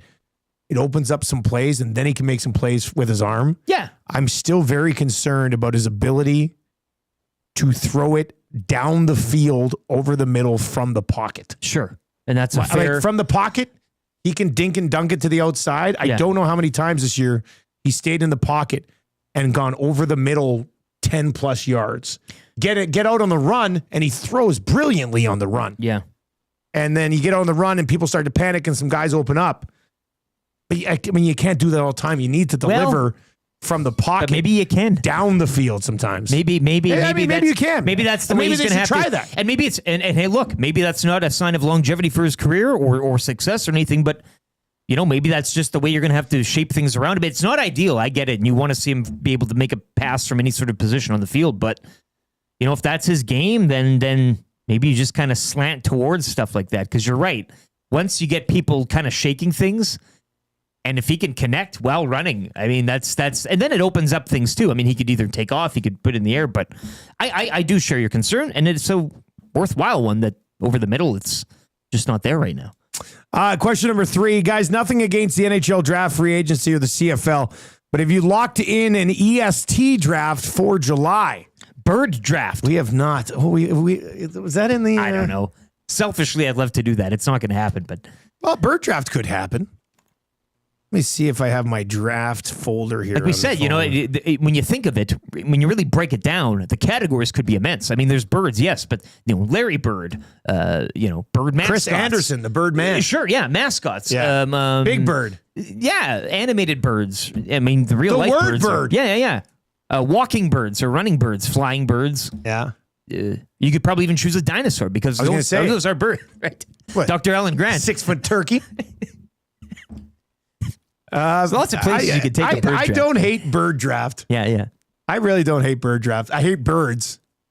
Yeah, which would also add to the hilarity of the draft because you'd be like, birds. I've still got in here doctor draft. Did we never do a draft of doctors? Dr. Green from ER. There's lots of good doctors we could do. Top round. Let's see here. Bird draft, movie athletes draft. The draft of drafts. The inventions draft. Did we ever do that? Imagine all the different inventions. Oilers whipping boy draft. That could be one that we could just do a short version of. Police enforcement draft. Educator draft. That would be a draft of teachers. Some of these maybe we've already done. I think, did we not do a teacher draft? Have we done nice guy draft yet? I don't do a draft of nice guys. A draft of people named Mike. famous animals. We did a famous animals draft, I think. I think I could probably take that one off. We'll definitely do a draft in July, though. I mean, we'll do a draft in July. We'll do one in August. We'll do one in September for sure. But if you have any ideas on drafts, feel free to. We'll talk to the boys about this bird draft. I think there could be something there. You know who could be drafted in a draft of birds, hey? Where is he? Chin strap. Charlie the chin strap. I thought you were going to play that golfing guy that interrupted. Who won that tournament that one time? And he walked past the camera. I thought that was the clip you were going to Oh, do. no. You could probably even draft him. You know who else could get drafted? The bird that hit the window. Yeah, the bird that hit the window. But the bird that Randy Johnson blew up. Yeah. Absolutely, man. Maybe we do a bird draft. Matt at the Garrison says, are birds even real? I've never even thought about it that way. See, there's lots of little subplots and narratives. Maybe it is a bird draft in July. Who knows? A team named after a bird? Yes. Yeah. That's something like that? Perfect. There's lots of things we can do for bird draft. Famous bird from a movie? Yeah. Songbird? Favorite song? Like that's favorite a first song, round grade. Petey from 4C. From Dumb and Dumber. Petey from 4C. Oh, I think I would use a first round pick on Petey from 4C just for the bit. I took care of it here. All right, Ryan Rishaug's on the way from the Got Your Back podcast and at TSN. Draft week is upon us. Do the Oilers actually take care of some business? We'll get into this with Shaggy, and we'll get this update on his Achilles. Is Halliburton calling him for advice? We'll get into this a little bit. And the wrap for William Huff, that's all on the way. Let's get to a sports update right now for a place where it is always game day. Selly Sports Bar and Lounge.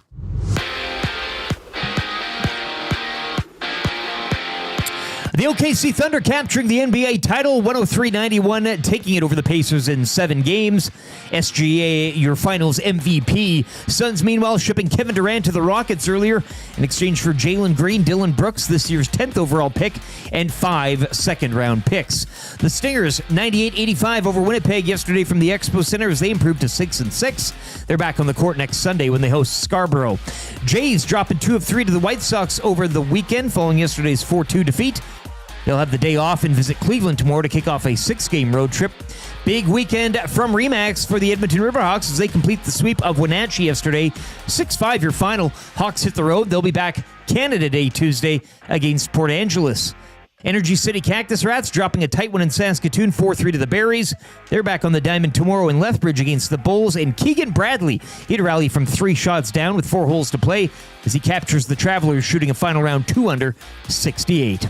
Sports Update is presented by Selly's Sports Bar and Lounge. With wall-to-wall TVs, daily food and drink specials, it is the place to be for every Elks game. Every day is game day at Selly's Sports Bar and Lounge.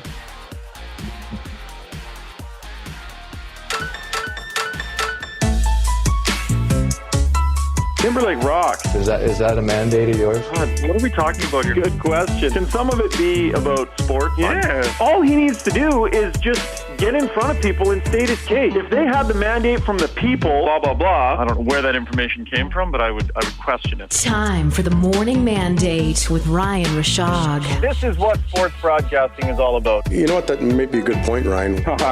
You broke the story, Ryan. Rishaug is one giant 6'2" pile of Charmin. 8:36, rolling here with Edmonton Sports Talk. We're coming at you from the Popeyes Louisiana Kitchen studio today. Thank you very much for being here. You can text us anytime in the Parachuters inbox at 780-218-9999, 780-218-9999. And if you're watching over on YouTube today, hammer the thumbs up for us, all right? Let's try to change 300 today. We're about 76 away, so hammer the thumbs up over there. Oh, the chicken dance. That's a good one. Robot chicken. There's lots of chickens, I guess, that could get mixed in here too. You could have a chicken category. Well, what about a person who's a chicken? Oh yeah. Man, a bird draft this could be a 20 rounder all weekend. Decentralized. Decentralized You'll do it from bird home. draft. Phone him in. We do it from Quinn's home. here. Decentralized. That's funny.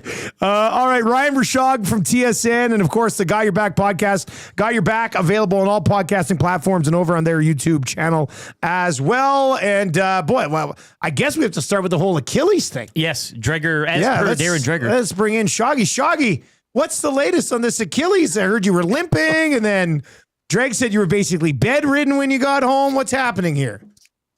Well, the latest is I just super love to kind of move past it and not just be talking about it constantly everywhere I go.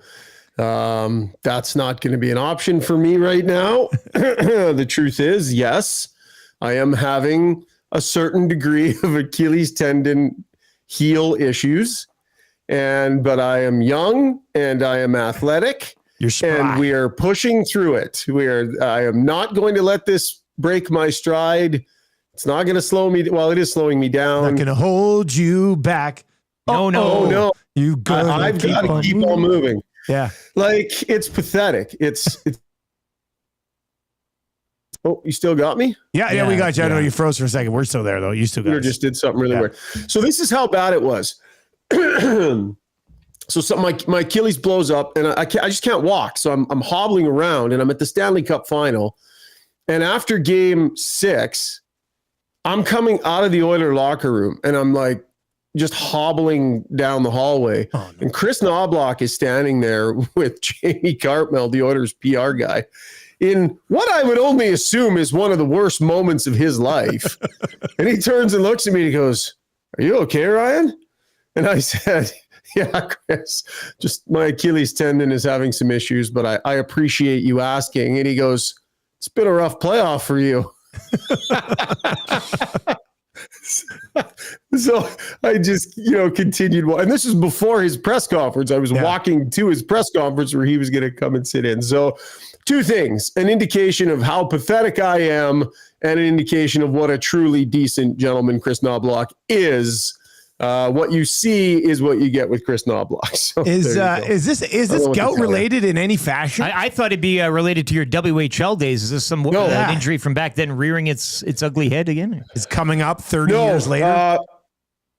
Getting super annoyed at everybody asking me if it's gout. Of course. No, it's not. And I've taken to just yelling at people, even if they're just asking me for the first time. It's not gout. Okay, I'm not a person that has actively gout. I'm a person who has dabbled with little tiny bouts of gout. So I've been touched by gout. I don't have gout actively. That's different. This is an athletic injury that I'm dealing with. I overdid it on some super athletic workouts. And so it's an athletic injury that I'm dealing with. Sure. We clear? We clear on all that? That's what it is. So when are you going to be able to hit the links again then? Dude, I don't know. It's killing me. Look, I dress up every day in my golf stuff and I can't walk. Like I sit in my, look at me. Look at me. I'm in my brand new from De Boer's Travis Matthews matching crap and I can't go golf. That's weird to get dressed up in golf stuff and just sit around all day. I'm just hopeful. That's strange. Shaggy, do you think the Oil get any business done this week or what? Well, I mean, I think they're going to try really hard. I think they're going to try and clear up some cap space to see if they can't maneuver a little bit around the draft and around free agency. So I don't know if they'll be able to or not, but I think they're really going to try. I mean, their D is basically, for the most part, set, as Stan Bowman had said. Yeah. But I think, there's a couple of spots where they can try and shake loose some cap room. My sense is that Evander Kane, in one way or another, probably ends up getting moved along here. And I think the hope for the Oilers is that people will view Evander Kane as a player that is heading into a contract year, showed in the playoffs, that the injuries that he had before, he at least is well on the way to being back from. And I think they'd expect a healthy player at the start of the year that's motivated.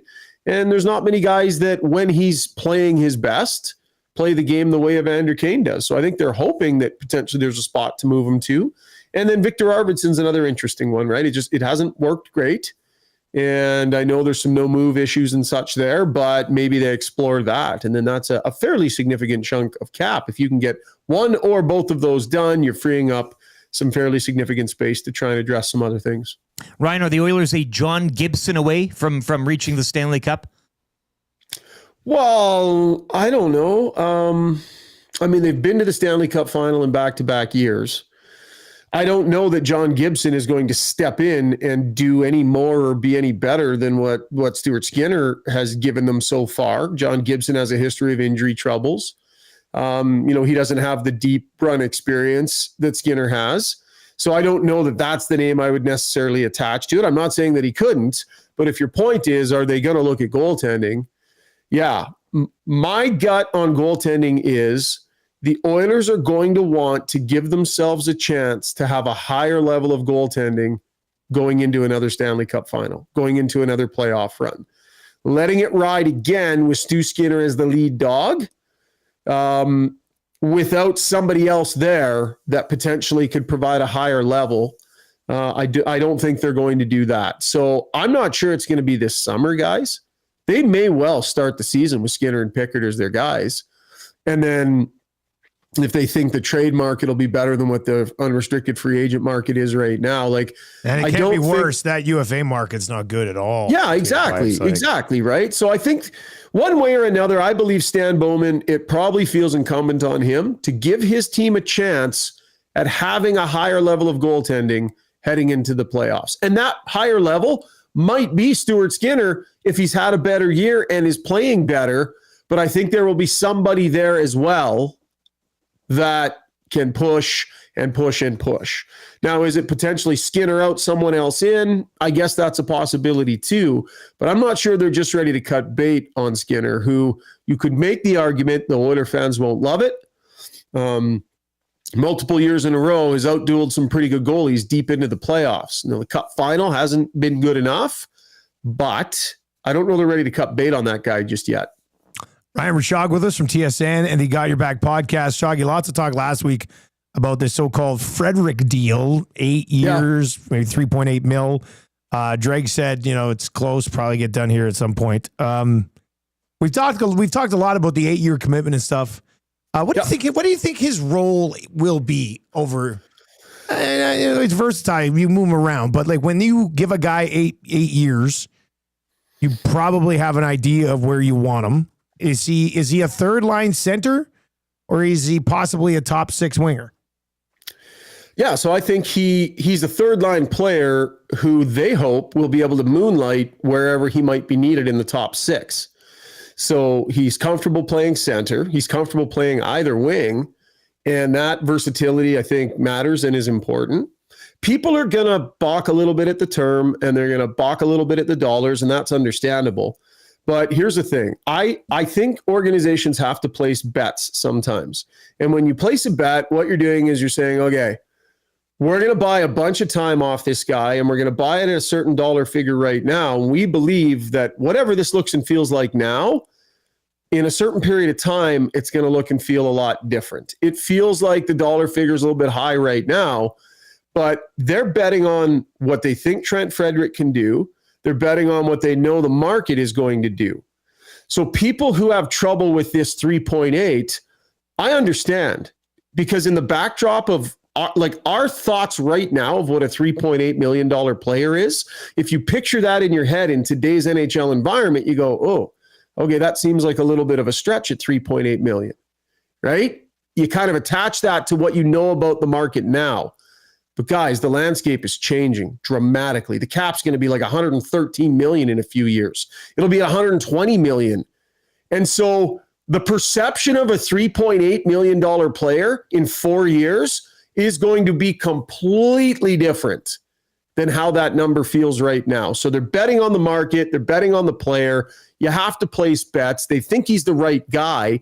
He's versatile and can play all three positions. How many players can you name in the league who can get you 16 to, let's just say 19, 20 goals, play all three forward positions, be a good guy in the locker room, wants to be here. Oh, and he'll punch you in the mouth too if you need him to.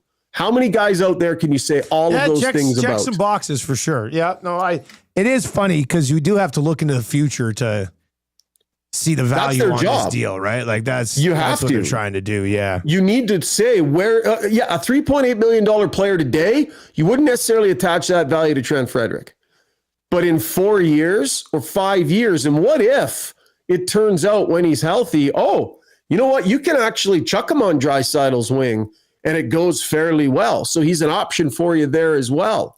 Oh, you can actually try him here and there. So I think if through the most of this deal, he's a third line player, that's going to be third line player money in the new reality of the cap.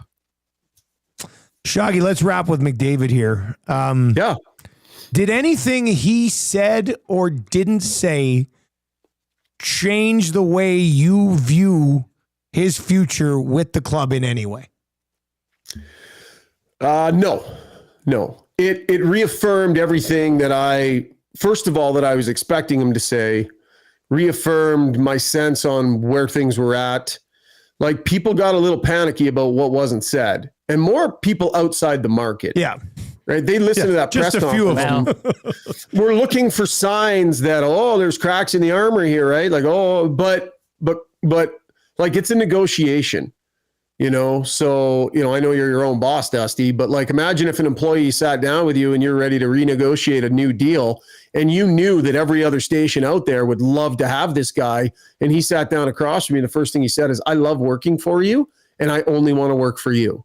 That is what they say around here, so I don't have to worry about it. Right. Well, you got a bunch of shitty negotiators. Like that would not be intelligent negotiating. So if people were waiting for McDavid to profess his undying love for Edmonton and say that this is the only place he wants to play, to anybody, any media person outside the market that is pointing to that, I challenge you. Have you ever been in a meaningful negotiation in your life? Do you actually think that a guy with a pretty smart agent and Judd Moldaver and a guy who's a pretty smart guy, do you really think he would get to his media availability and say that?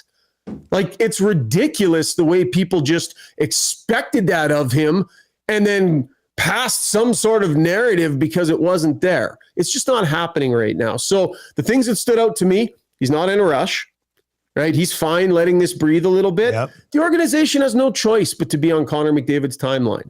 There are no pressure points they can put on him. There are no, hey, or else, none of that. This whole thing sits in Connor McDavid's hands. What's the right timeline for the discussions? What's the right timeline for the contract? What's the dollar figure? I'm not going to say it's a blank check, you guys, but it is what it is. He's Connor McDavid. Yeah. So if he digs in and says, sorry, guys, the number's 18.5, the number's 18.5. Yeah, exactly. I mean, that's just the way it goes. So it's about McDavid understanding he's got a chance to win here long term.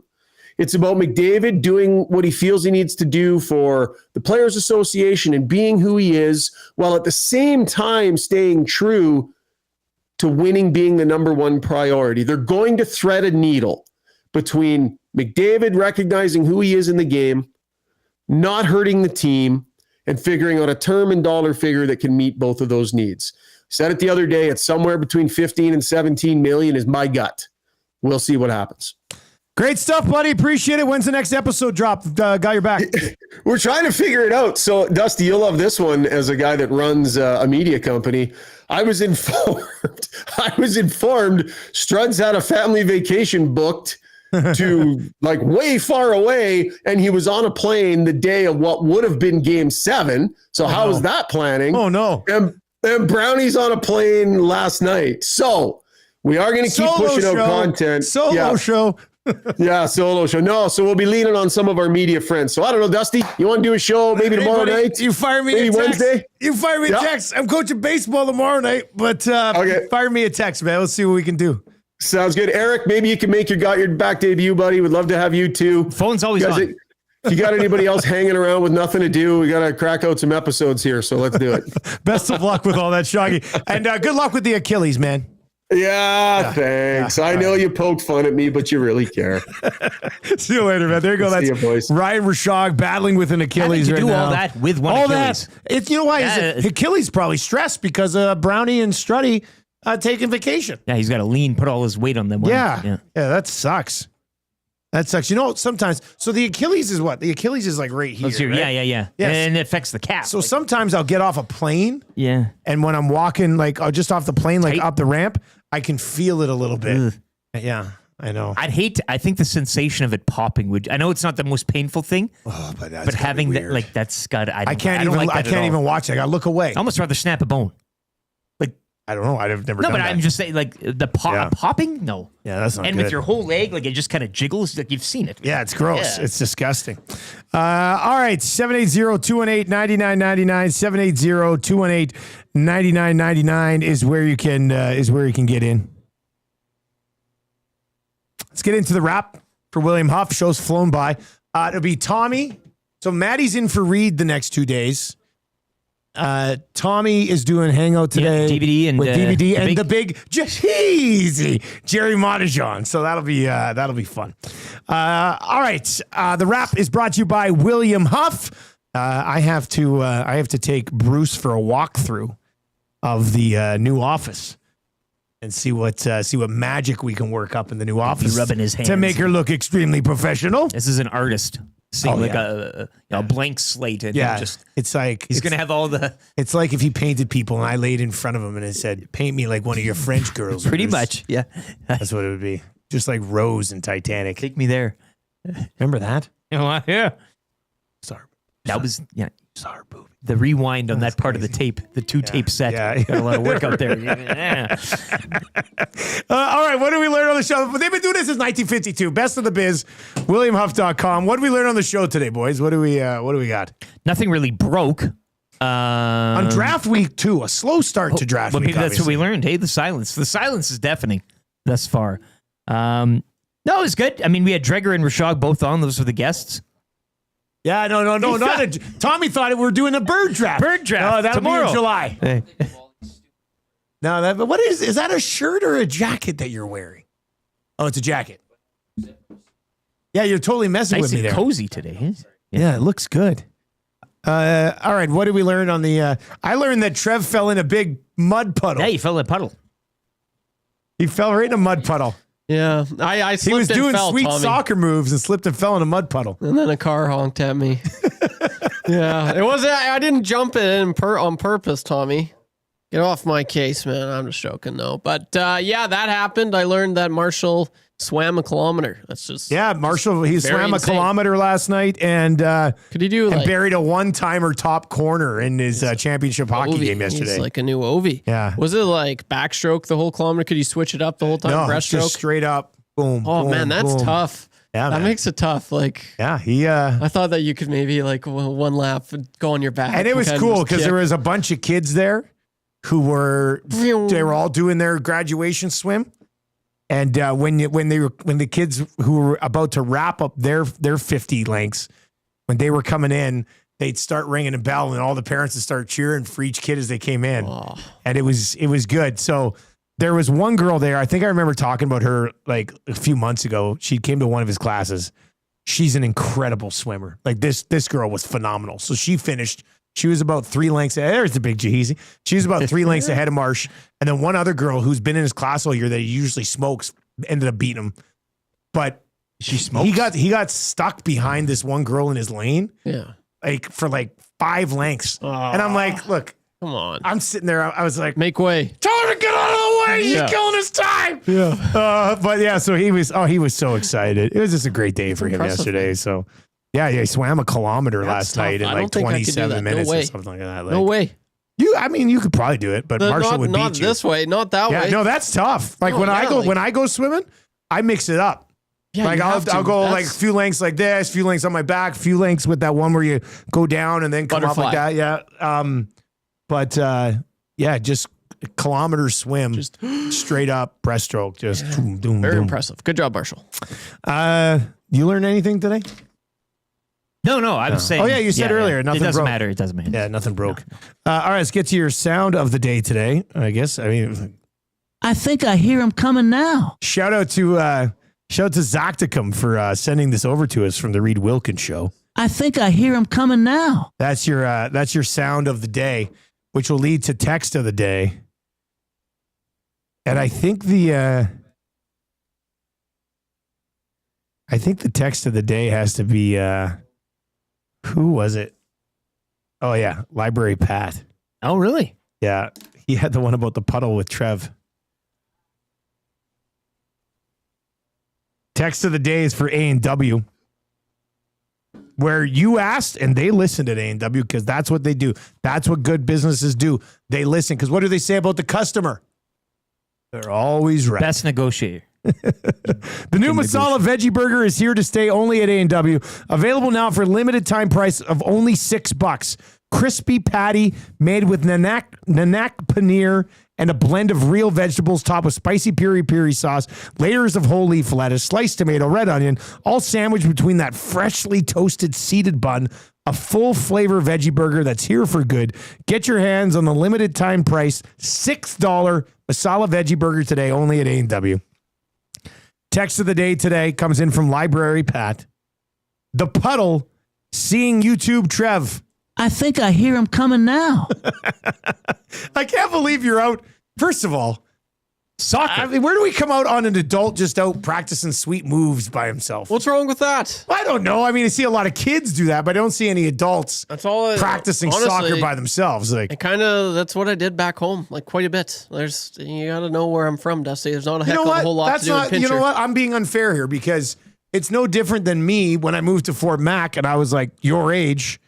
I would go shoot hoops on outdoor hoops all the time by myself. Yeah. Well, and I would practice sweet moves too. Yeah, why not? So it's fun. Yeah. I'll record some of these sweet moves and then I'll put it on my Twitter one day. For you Please do. Get the GoPro on your chest. I have a GoPro. So we I can used to see do all that. your sweet foot moves. This was the thing. I'd always do that and then I'd go home and show grandma. She'd be like, wow, you're so good. Calvin C in the chat says, so does this mean that we're going to see Dusty eat a veggie burger? No, Tina politely offered to drop some off. And I was like, I don't want to waste pretty busy veggie burger here. So I just be honest with her. I mean, she even knew it. She goes, I don't know if that's really your thing. I said, no. Just try it though. It's not. I preferred the all meat burger. Well, I know you'd prefer it, but you could give it a whirl. You know what? Try new things, Dusty. Come on. I almost said yes. I almost was like, let's do it. Yes. But I just don't know if I can Trevor get there. wants you to. I don't know if I can get there, man. Do it for Trevor. I'm intrigued by that patty. I will say that. Yeah, it's got cheese. I know. It's a cheese patty cheese. with various things in it. Let me think on it. Come on. Let me think on that one. All right, what are we watching tonight? I'm going to try to watch a show with my wife tonight. Like a show or a movie? Yeah, because we're still like watching show? the second season of 1923. But since CFL started, we haven't had time to watch one. Mobland. Is Mobland that good? It's great. Tom Hardy. I know, I do like Pierce Tom Brosnan. Hardy. He's an older Irish gentleman. Yeah. A lot Tom of Hardy's swearing, the star, though. A lot of drinking and fighting. Trev, what are you going to watch tonight? What are you watching lately? Sounds good. Nothing really. I don't really. You just play vids all night or what? No, like I've been going to the gym lately. That's good. You've been getting pretty jacked now. Yeah. But yeah, no, I'll just be editing videos. Been on the phone quite a bit? No, I have not been on the phone. Yeah, just editing videos. That's kind of what I do. That's what he likes to do. Yeah. That's what he likes to do. He's a video editing boy. Thank you. All right, the Hangout is coming up next.